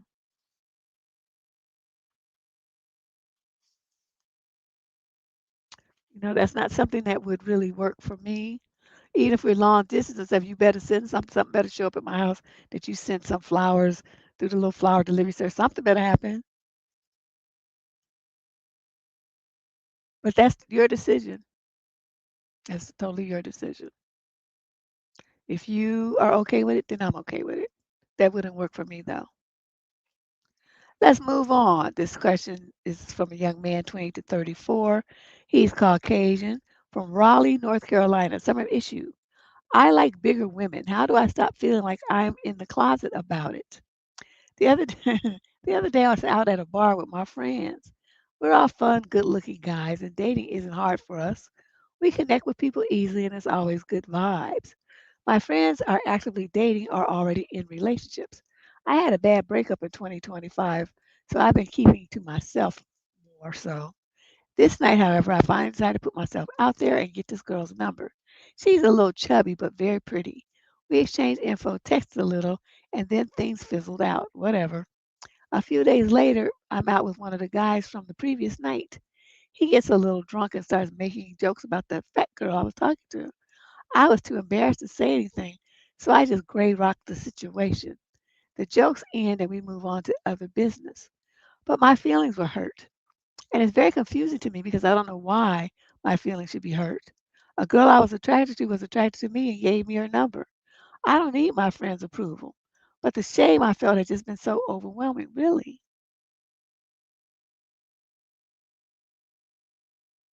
This is interesting. What are my sexual preferences? Why are rather are my sexual preferences slash desires so shameful? Why does being judged for my attraction hurt? It's not even feeling just feeling the shame, it's the jokes that come along with it. Mind you, we've all seen each other at our worst. We've gone through depression, divorces, job loss, weird skin issues. The list goes on. Okay, so y'all been friends. There's no shame or judgment there. What is it about the weight remarks, though? Why are they so hurtful and destructive? How do I process this feeling of hiding myself so I can love out in the open? Okay, I'm gonna tell you this because even though your brain is logically saying, you know that it, you don't know this shouldn't be hurting you and all these things out like that. You're feeling shame and you don't understand why you feel shame. I'll tell you why. Because for men, the majority of y'all are followers. And I don't mean that in a negative way. I mean, you guys like somebody in the leadership position telling you what to do. And then you fall in line and you like being a little soldier. You like being, you like having like this some authority figure that sets the rules, sets the pace, sets the tone, and sets the standards. Men seem to need that. I don't know why that is.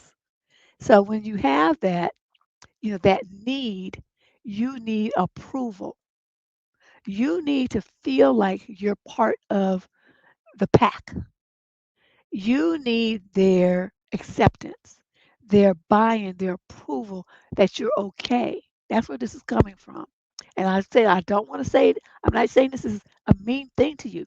I'm saying this is male nature. I don't know why that is. But like even like if you see like in the black community, right? These guys you would think they like, real movers and shakers. But the first thing they start talking about, like, after Martin Luther King and all of them were demised, is, we need a leader.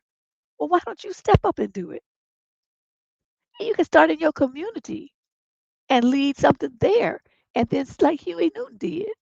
He didn't wait for somebody else to be the leader. He stepped into that role and took charge. I mean, why do you need somebody else to tell you what to do when you already know what the right thing to do is? So for you, sir, you know what you want. You're an individual. Okay? Your heart, your physical and sexual needs are only yours. Okay? You don't need them to like what you like. And that's what you need to tell them. It's like, all jokes aside, motherfuckers, we friends and everything, but one thing I'm not going to tolerate is this kind of disrespect. We can't be joking like this. I like what I like and you like what you like. Now, I like a girl with some meat on her. You like somebody that you can't tell from the boy if it's a boy or a girl. That's you. But you don't hear me talking about you having secret tendencies where you could go into any kind of manly bar and pick up somebody, do you? I mean, you want to go there, we can start doing that. But what good is that going to do for our friendship? Friendship is about tolerating everybody's differences, accepting them and embracing them because that's who your friend is. Your friend likes girls with some fluff on them. You don't. So you shut up about what I like. I don't want to hear no shit like this from none of y'all ever again. And otherwise, I won't be talking about them string bean toothpick chicks you like. I have to go and get boob jobs and some meat pads on and false lips and shit because they don't have no fat on them nowhere. Okay, I like a woman that's cushy and soft and warm. You like somebody that feels like a man. That's you. Okay, but you don't hear me talking about you, and I want you talking about me.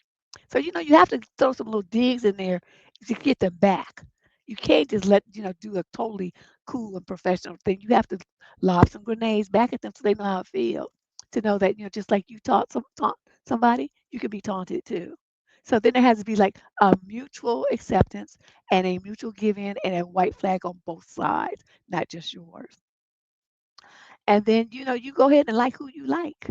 You have to be a man who stands up for what you believe in. As long as you allow yourself as a man to be influenced by what other males think, what they want and what they like, see, then you're not a man yet. You're just a little boy. And so you decide which one you want to be. And I'll tell you what, the second that you decide that you're a man and you don't give a fuck what other men think about what you like and want, then you'll get more women. I mean, you talk about, you guys get good dates and you get attention and stuff like that. That's fine. That's fine. But that's not necessarily real women. Real women are confident and they want a real man who's just as confident in what he is as anyone else. He can be honest and real with not only other people but himself as well. And see, you haven't arrived there yet. So, I mean, you need to get on it and stop hiding. You like what you like, and you don't need to apologize for it. You don't need to excuse it, and you don't need to beg for anybody's acceptance of it. Give them a middle finger if they don't like it, and go about your business. Okay. Plus, you don't say what nationality you are. I'm assuming you white because you didn't say they use because the skinny, flat stomach kind of thing that's your culture. In Black and Latino cultures, they be more acceptance and more desirous of women with a little more curves. So, it just depends. In Asian culture, do they like to like little slim girls? So you do you, okay? That's what men do. Men do themselves, and they don't make excuses for it. Question number 15. This is a female rather, 22 to 27 from Cincinnati, Ohio. The male's 20 to 34. Summer issue. My boyfriend is always at his friend's house and he doesn't see the problem. Side eye. So the summary basically says it all. He's 30, I'm 24, and he is constantly, she put that in caps, at his friend's house anywhere from 4 to 5 times a week, but he only sees me once a week. All they do at his friend's house is sit around, watch sports, and smoke weed. He's older than me and still lives with his parents, which isn't that much of an issue to me because I do as well. However, it makes me extremely concerned about our future together. I try to gently bring up that he should have more time to himself so that way he can focus on his long term goals. And he says, I do have a lot of time by myself. Just a few weeks ago, we sat down together and wrote down our goals for the new year. One of them was to get into a different role at his job. He works in operations and makes about $22 an hour, typically 9 to 5. He wants to get into sales, and his boss said he would fit the position, so all he needs to do is apply. So he would just need to edit his resume and apply, but he hasn't done it. I'm unsure what to do without sounding like I'm nagging him. My boyfriend had been kind of on and off for the past 2 years, but made it official. She put that in caps too, about a month ago. It's a long story, but it's due to mistakes we both made. I wanted to add context. I love him very much because he's very intelligent, very big on community with family and friends. We share similar interests and values and more. I don't want to lose him, but at the same time, I'm not sure what to do. You already lost him. You ain't never had him. You see a man who prioritizes his male friend, video games, and smoking weed over you. What should that as a woman tell you? Dun, dun, dun, dun, dun, dun, dun. Dun, dun, dun, dun, dun. Dun, dun, dun, dun, dun, dun, dun, dun, dun, dun. Dun, dun, dun, dun, dun, dun. Okay, that's my best rendition. I'm going to tell you you just booty. Okay, he sees you once a week to get tightened up, and then he's on about his business doing what he really wants to do with his life, which is not be bothered with you. You're a convenience, madam. When a man doesn't invest his time, energy, effort, or money into you as a woman, he's not interested in you. When a man is really interested in you, you can't get him out your face. You be trying to fight with a space where he's not standing there already. It's just you can't get rid of them. They just like little Velcro people. So the fact that you don't see your boyfriend but once a week ought to tell you something. Well, he's a grown man and he's still hanging out with his boy like that, and it's only the two of them too. Are you sure you're the girlfriend? Sound like he got a boyfriend to me. and you just a cover for who the person he really loves, which ain't you. So again, another situation where a woman's just hanging on to a fantasy instead of reality. The reality is he's not giving you any relationship. He's not giving you no time. He's not spending no money on you. He's not investing in you. He's not doing shit for you. He can't even do shit for himself. He's not doing anything to progress himself as a person. He's not doing anything to progress himself. He already got the job. All he has to do is update his resume and apply for the promotion. He ain't doing that. I mean, what are you doing? Wasting your time with this clown. He's useless. He's just a barnacle. I just cannot with you ladies. I don't know what y'all be thinking. Let's move on. Woo! You don't want to lose him. You should hope you lose him. You should put his ass in the wind like a kite and then cut the string and let him fly away. Question 16. She's 22 to 27, black and Aquarius from London, England. The male also 22 to 27. Suburb issue. My boyfriend doesn't want me to go to my best friend's wedding. Okay, I don't know what to do because I'm really torn. And I do understand where my boyfriend is coming from. He's 23 and we've been together for 2 years. We met during orientation for university. Everything is great between us. His name, let's call him Jake. He's met my best friend Etta, who is getting married to her boyfriend of 4 years. They are high school sweethearts and I love the both of them. We were all friends during high school and grew up together. They were always together and perfect for each other. I only dated one other person during high school and his name was Sam. I really liked Sam. We dated for years during school and spoke often about going to uni together and getting married, but it was young love. And when acceptance letters came around, he ended up moving out of the country, so we broke up. My best friend asked me to be her maid of honor, and I'm so excited. We've been wedding planning for the past couple of months while her fiance was finalizing his groomsmen. I was surprised when she told me Sam would be the best man. So Sam is the ex from her. Okay, the only other guy she ever dated. I told my boyfriend about this stupid, and he wasn't happy with the idea of me attending the wedding, as Etta expected each of the bridesmaids and groomsmen to be paired up for activities such as walking down the aisle in the first dance as well as photos. He didn't like the idea of me doing all those things with an ex boyfriend. I explained to him that Sam and I haven't even seen each other for years, but he said that he still felt uncomfortable with it. Jake is invited to the wedding, so I tried to say I would still spend most of my time with him, but he said he doesn't want me to watch me walk down the aisle and have a first dance with someone else. Plus, he didn't want to have to be reminded of this every time we go over to Etta's and her fiance's house, as all the official wedding pictures would be plastered all over the place. Any advice on what to do? I love my boyfriend. I understand where he's coming from, but I want to go to my best friend. Where do you go anyway? Yeah, that's the boy he spent all the time with boyfriend Chevette. I'm going to say this, young lady. Okay, you were stupid to tell him who was going to be the best man. That's not his business. You in the wedding, not him. I would have known shit until I got to the wedding and he was sitting there, and then he would have seen me walk down the aisle with the guy. Has he ever seen Sam? I guess you said you guys are all friends, so he knows who he is. And then be like, well, I didn't know he was going to be the one matched with me. I didn't know.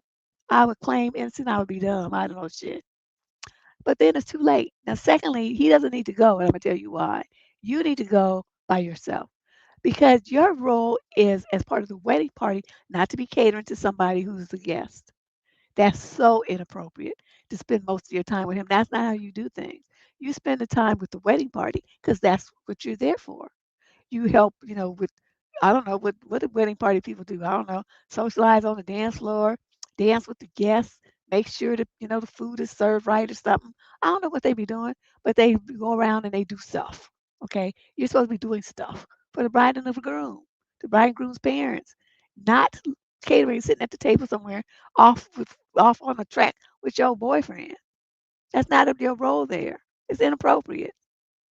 So you know, tell him, well, I'm gonna go anyway. This is my best friend. Her first wedding to somebody that I know she loves. You don't have to go if you don't want to, but you being mad about it is not gonna change nothing for me. This is the real world. People are gonna see their exes in different situations. Even husbands and wives break up and get married to new people. They still have to go to their kids' graduations, weddings, and birthday parties for the kids and stuff like that. And they see the old spouse and the old boyfriend and stuff all the time. You need to grow up and then go anyway. And that's true, right? I mean, you had say the woman had a baby by somebody, and then she give it somebody else. Well, here's the kid's birthday party. You saying that the daddy can't come because you the new dude in town, and you don't want to see them and be reminded of see the birthday party pictures and reminded of the fact that he's the daddy and you ain't. I mean, to me, it's the same thing. There's people there before you. Okay, get the fuck over it. If you can't get over it, then break up. It's only two ways about this. Question 17. This is a male, 35 to 42, from Wichita, Kansas. The young lady's 20 to 34. So I have an issue. My old ass neighbor left a note on our door for my girlfriend. What should I do? The note says, "Hello. The first time we met in the corridor, I said, 'Excuse me, I'm sorry.' And you replied, 'Howdy.' You stand apart from the status quo these days.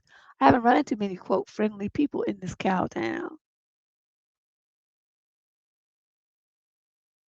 You always say hello. My name is Jay. It's nice to meet you. Apartment 15." End quote. I'm sure it's harmless, but it just gives me an uncomfortable vibe. Yeah. My girlfriend attracts a lot of attention for her beauty, and she's very kind to everyone, but doesn't give off a flirty vibe in the least.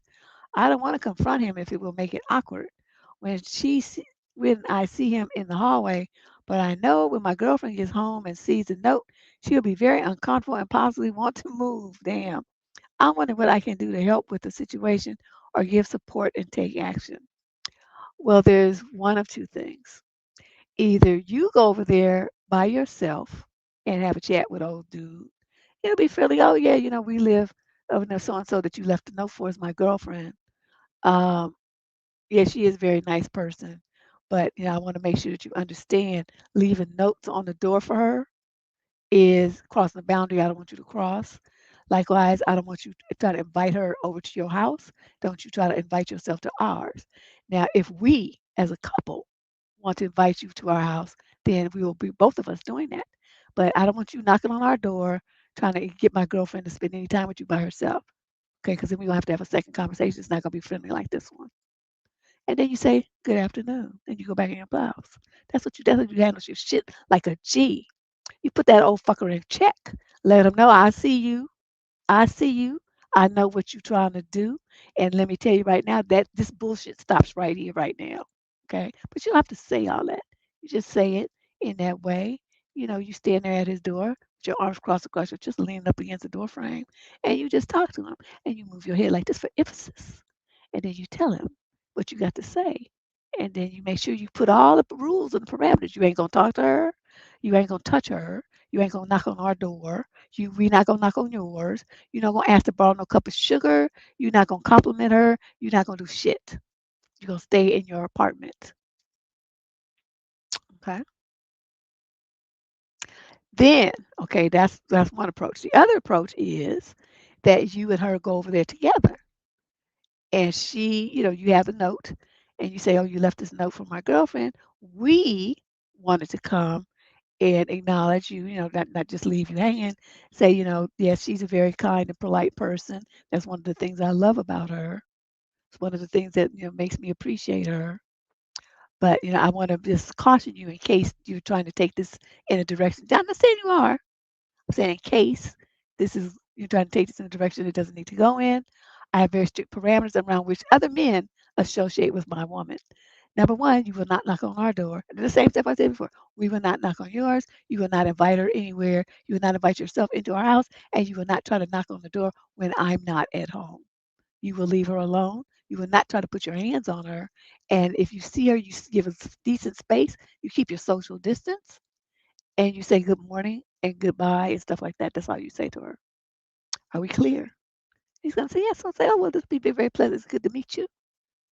Nice meeting you." So whatever, some shit like that. And then you guys walk off, okay?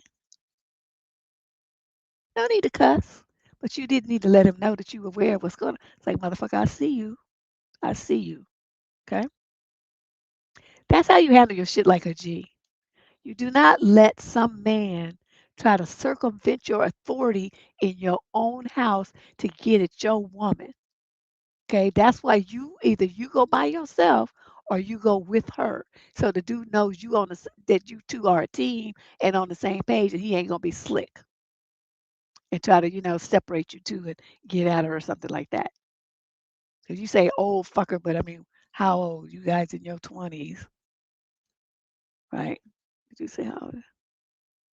Oh, you 35 to 42. Well, she's in her 20s, so mm-mm, her early 30s, one of those. But anyway, she sound like y'all way younger than him. So you step up, okay? Don't even let this become a thing.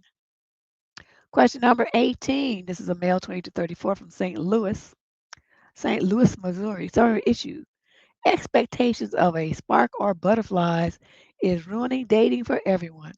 You see it all the time. You or someone you know goes on a date and everything seems to be going pretty good.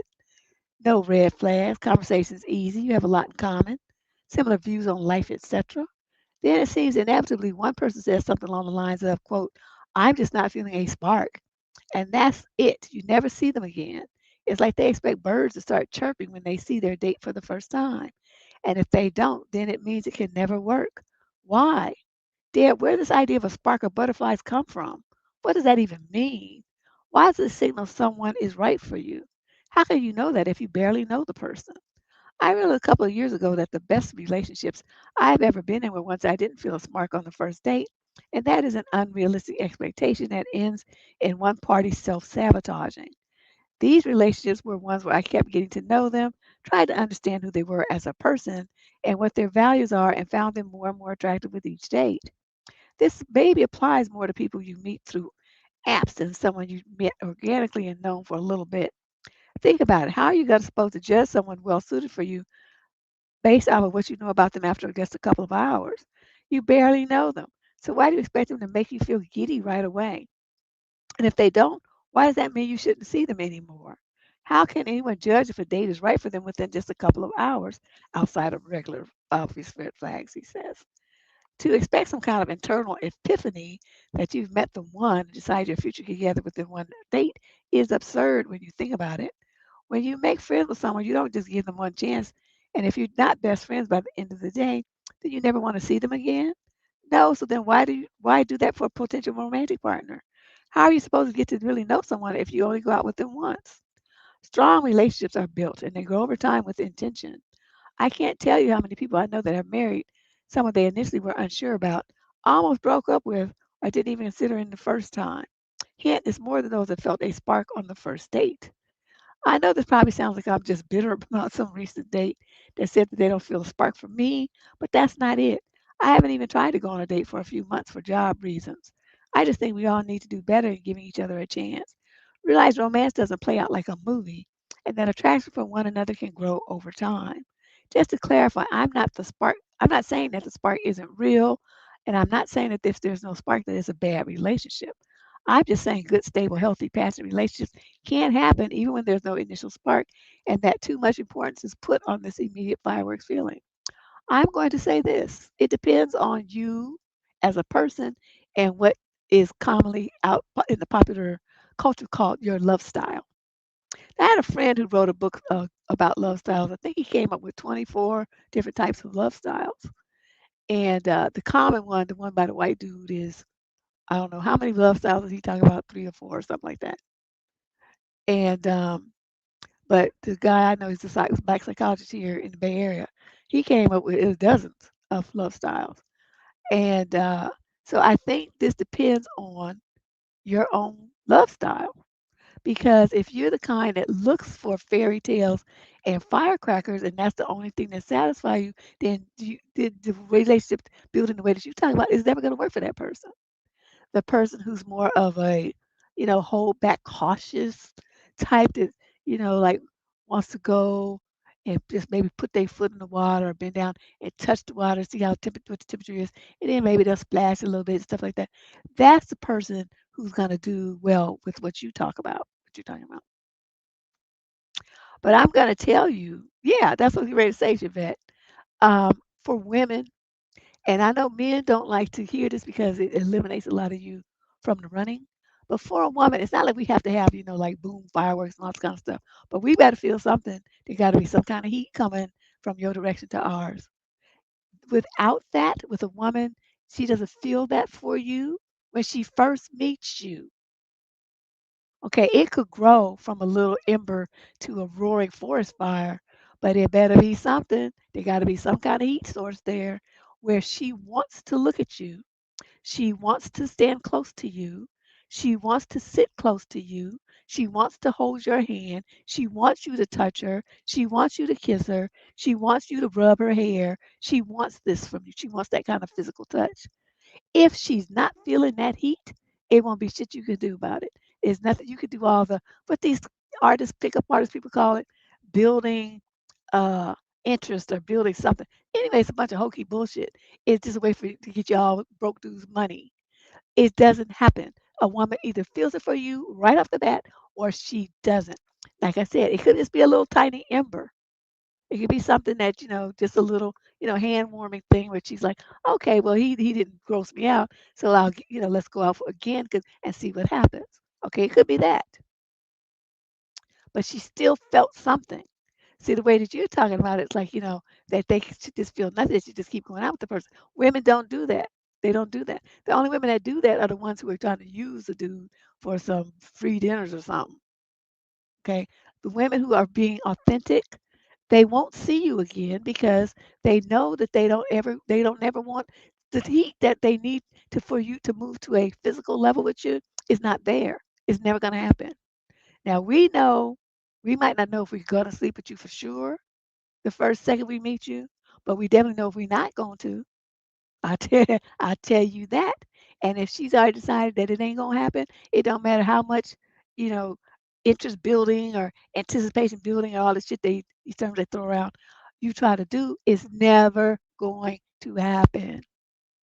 It's not gonna happen. So if you see a woman is, she like this when you try to reach out for her, she don't snatch her hand back. She don't try to kiss you. She give you a little peck or something just to get rid of you. Understand what time it is. Don't waste your time doing what this dude just said. Just leave her alone. Move on. Because somewhere, like I tell the women, you want to go where you're celebrated, not tolerated.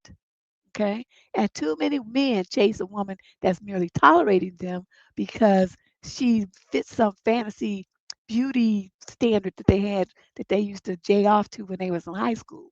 They stuck on that vision of being the woman that's the only kind of woman that they want. And so if they meet a woman that looks like that, it doesn't even matter if she's interested in them back. They chase her like there's no tomorrow. And they always get their feelings hurt. They get used and they get hurt because she's not interested in you. Okay, just sit back. I mean, they always talk about players, but then they could learn a lot from players. Even though players ain't shit, don't get me wrong. But I'm talking about the way that they approach socialization with women. It's like they aren't in a rush. Okay, they put the bait out there. The bait is themselves.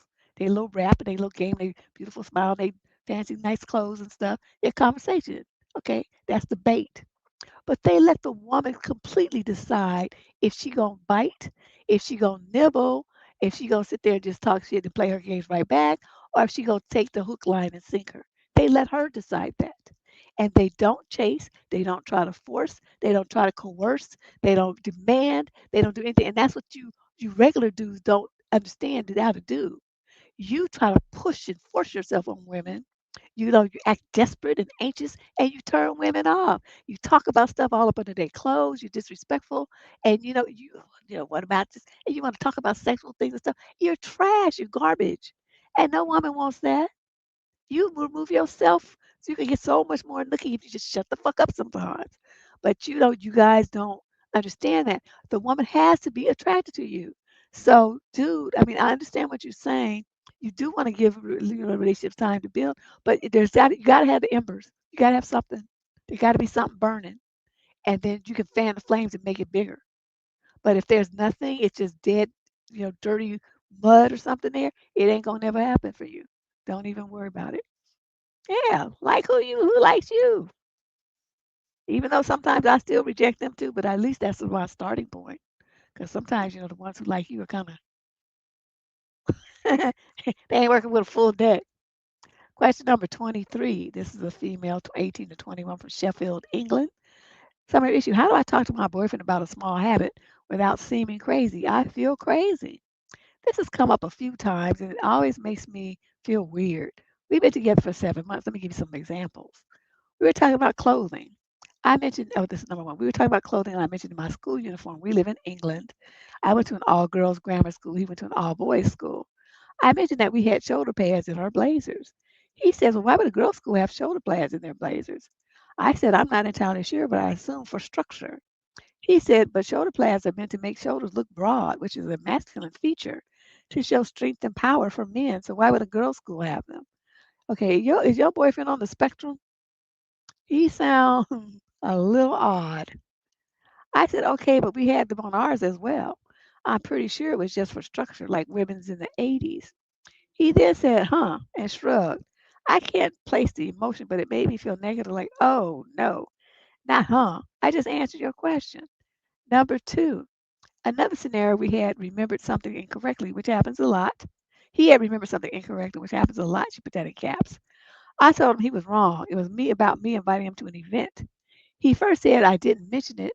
Then he said I did, but he thought I was going with friends. I was very sure I had invited him, but he was adamant. He even said, it's kind of you to think of me, sweetheart, but I thought you were going with your friends. You didn't invite me. I then found the text where I had invited him, although it did through speech prior to the text as well. No, I did it through speech prior to the text as well. So that means twice. He said he missed it, etc., etc., that he was thinking of a different conversation. I was then upset with him for not believing me until I found evidence rather than just believing my word. He said I didn't sound sure of myself, but more importantly, he said, so you want me to believe what you say as fact, even though my own memory is telling me something else is true? And I couldn't say anything to that because it's right. How can I expect him to believe me over his own memory? But the thing is, I was right and his memory was wrong. Issue number three. Sometimes I'll say something about how I think or feel of an experience, and he'll say he knows someone else or other people who think differently and be confused about it. And it's like, okay, well, now what? Similarly, we were walking behind a girl wearing leggings, and he said, I wonder why women wear things like that to the gym. But they get annoyed that men look at them.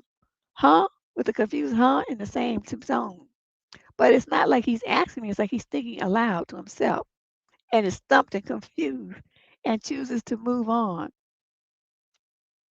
It's like he's thinking aloud about something that mystifies him, and I just happen to be there. This is an issue that I can't properly put into words, and I feel like I'm being sensitive or something, but I feel upset and I told him as much, but don't know how to properly communicate what I feel or what it even is. I feel crazy. What could it be? I call dudes like these, like the little professor types. They always have something to say like they know every goddamn thing. They know everything. So, for instance, on the shoulder pads issue, this how would I have handled? So he's talking about the shoulder pads. The shoulder pads are because it's a masculine look. I say, shoulder pads are for anybody. It's men, not just men, and it's not just masculine. It's for anyone who wants a tailored look. And that's what they're for. And this is true. I mean, I took a tailoring class. If you want a tailored look, everything has shoulder pads. Now, they can be stiff shoulder pads, or they could be very just thin, like cushions, light cushions, but they're still shoulder pads. Yeah, see, that's just too much work. Yeah, in the 80s though, they were big. I mean, you would look like your shoulders was like, way up here. Like you could see some of the old cameo videos when they had them big shoulder pads on things. That was the style then in the 80s. But we always had shoulder pads, like even some silk blouses and stuff, so that they don't hang down. It holds on your shoulders and it keeps the neckline um in a proper alignment. That's one of the main things when you're using them for soft fabrics. It keeps the neckline where it's supposed to be, and so the buttons. Yeah, it's a whole thing, but they work, and you use different materials and different firmnesses in the shoulder pads for to get a different effect. So he don't know all that though. See, so he that one thing he knows, he gonna argue with you about it from the perspective of the one thing that he knows. And it would be easy for you to pull up on your phone and show him. Codependency have many uses, not just the one that you think. You don't know everything. You need to shut up sometimes. Learn something. Okay, then he misremembered something. Then, every time he said, "Are you sure you remember that right?" Because remember last time you was having like a dementia moment and you was all off on something else. You weren't sure. I was right and you were wrong.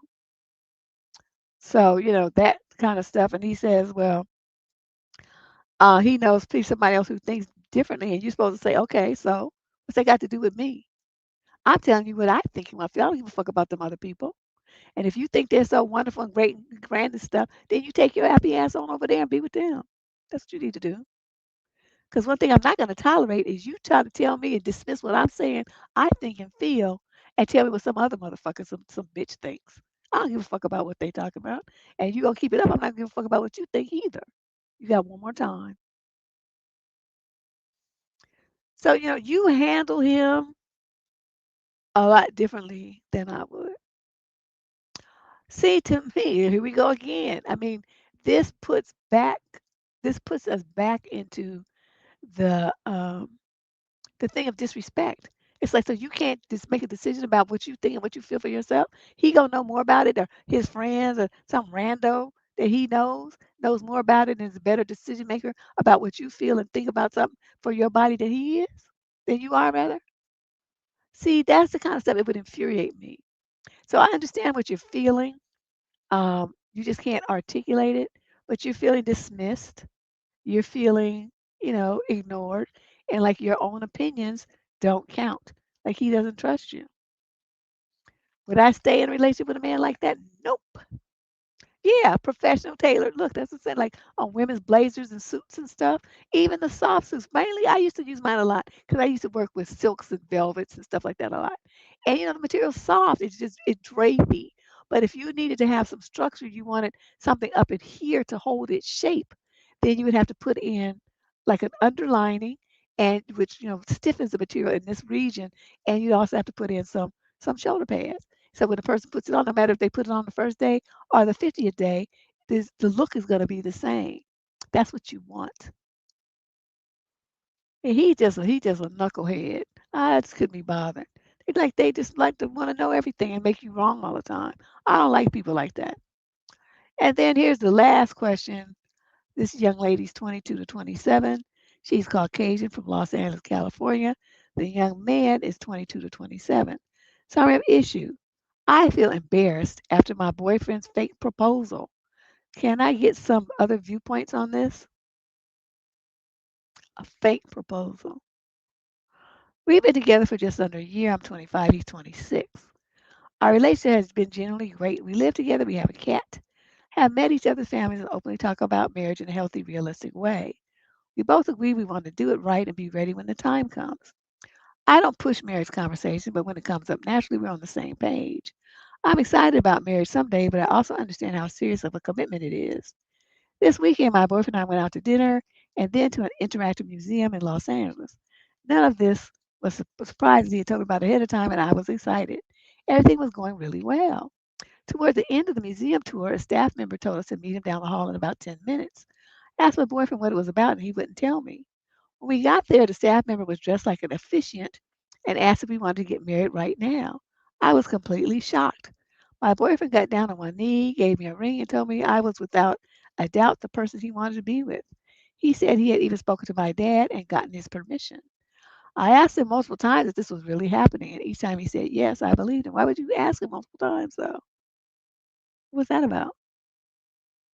We went through a full ceremony. We said our vows, we said our I do's. The officiant gave us paperwork, and my boyfriend said that we need to take it to the courthouse on Monday after work. Afterward, I asked again if it was real again, and that's when my boyfriend laughed and said, "You're so gullible." I immediately shut down. Wow, he laughed and said, "You're gullible." I cried the entire drive home. I felt embarrassed, humiliated, and foolish for trusting him. I know to some people this situation might sound obviously fake or kitschy. Kitsch, I don't know how to pronounce it. But to me, it didn't feel that way in the moment. I trusted my partner, and he reassured me repeatedly that it was real. I told him how embarrassed and hurt I felt. He says he feels bad, but also says that it was, quote, real to him, end quote, which honestly just confuses and hurts me more. I can't stop crying when I think about it, and now I'm scared that if he actually ever proposes, I won't be able to trust that it's real. I don't know if I'm overreacting in this situation, but to me, this feels like something you shouldn't joke about. I'd really appreciate an outside perspective on this. I want you to call your daddy, and tell him what happened. Get both your parents on the phone and tell them what happened. And then ask him, did he said that he talked to you about it, did he? So your father can either, say yes he did or deny it. Then you will know what to do. Because if he start telling lies that involve your parents like that, or he been lying to your parents and he gonna tell you it's a joke, I would go over there, tell my daddy, can you come with uncle and brother and one neighbor so and so with a truck and come and move my stuff, please. Help me. I'll stay with you guys for a couple of weeks if that's okay until I get find my place of my own. And then you leave him. This is some of the most severe mental and emotional abuse that I've ever heard of in this column. Every time I think, y'all, that I've heard all the bullshit, it never fails, something new comes up. It never fails. Hold on a second. I I don't even know what I would do, except that I would call my daddy on the phone. Daddy, and tell him what happened so he could come and shoot him. Just like my father did not play that kind of stuff. You're not gonna hurt his baby. But I'm rarely speechless in this particular moment right now. I seriously have never heard of someone that called themselves being in a relationship with someone who is so malicious and so cruel to joke about something like that. The main thing is you have to get the marriage license. You're in California. You have to get the marriage license first. I don't know. They used to make you do a blood test, make sure you didn't have like some horrible disease. I think it was gonorrhea, syphilis, or something they would be tested for. But I don't know if they still do that. Uh, Whatever. But still, I mean, aren't you supposed to get the marriage license at the courthouse first? And then after you do the wedding, so it's registered. And then you sign it and then you turn it in. I don't know, I'm confused, but yeah, this is a no-fly zone right here. You can't ever trust a man who thinks that something like this is funny. This is horrible. This is horrible behavior towards you. But you start with your parents, get them both on the phone, or go see them and tell them what happened, and see what your dad and your mom suggest that you do. I know my daddy would be like, "Where's that motherfucker? Let me get that motherfucker." So he probably end up in jail somewhere. So, but my heart breaks for you. I mean, something that should be such an exciting, warm, wonderful moment in memory in your life is now garbage and trash, and you will forever remember this. For the first time you got proposed to, this is how it ended. It's a scar that's never really going to heal. You probably need to get some counseling about this. Because what do we do as little girls, right? Don't we dream about this date like most of our lives? Those who want to get married, you dream about your proposal. Especially you meet somebody that you love and you know you want to marry them. You start dreaming about it. And then this is how the dream ends. I don't even know what to say. Yeah.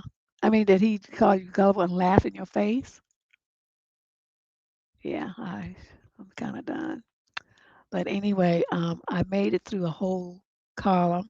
Excuse me for any duplications that there may have been from one of the last columns. I had two partial columns that I probably got some of the letters mixed up and repeated myself, but whatever. There's somebody listened to it that didn't heard it before. Oh, is it Hep B? Oh, they do? Okay, thank you, Chevette. Yeah, I knew it was for something, but I do remember so long ago. But this is just sad. This is just sad. Poor thing. But anyway, we'll be back on next Sunday. If you're not already a subscriber, be sure to hit that subscription button. If you want to send your question and see that QR code up on the screen, just scan that with your phone. It'll take you right to the advice question submission form, and then you just fill it out and press send and get your question in the queue with us. What do you guys think about my new music for the? I had to put new music on the. It was some drama with the other music they was just giving me to run around, so I just made a new one. I'll play it again for those of you who missed it. Let me see where it be at.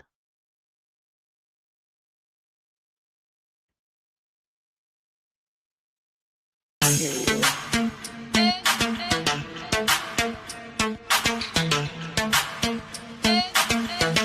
It's been a pattern for the last 2 years or so.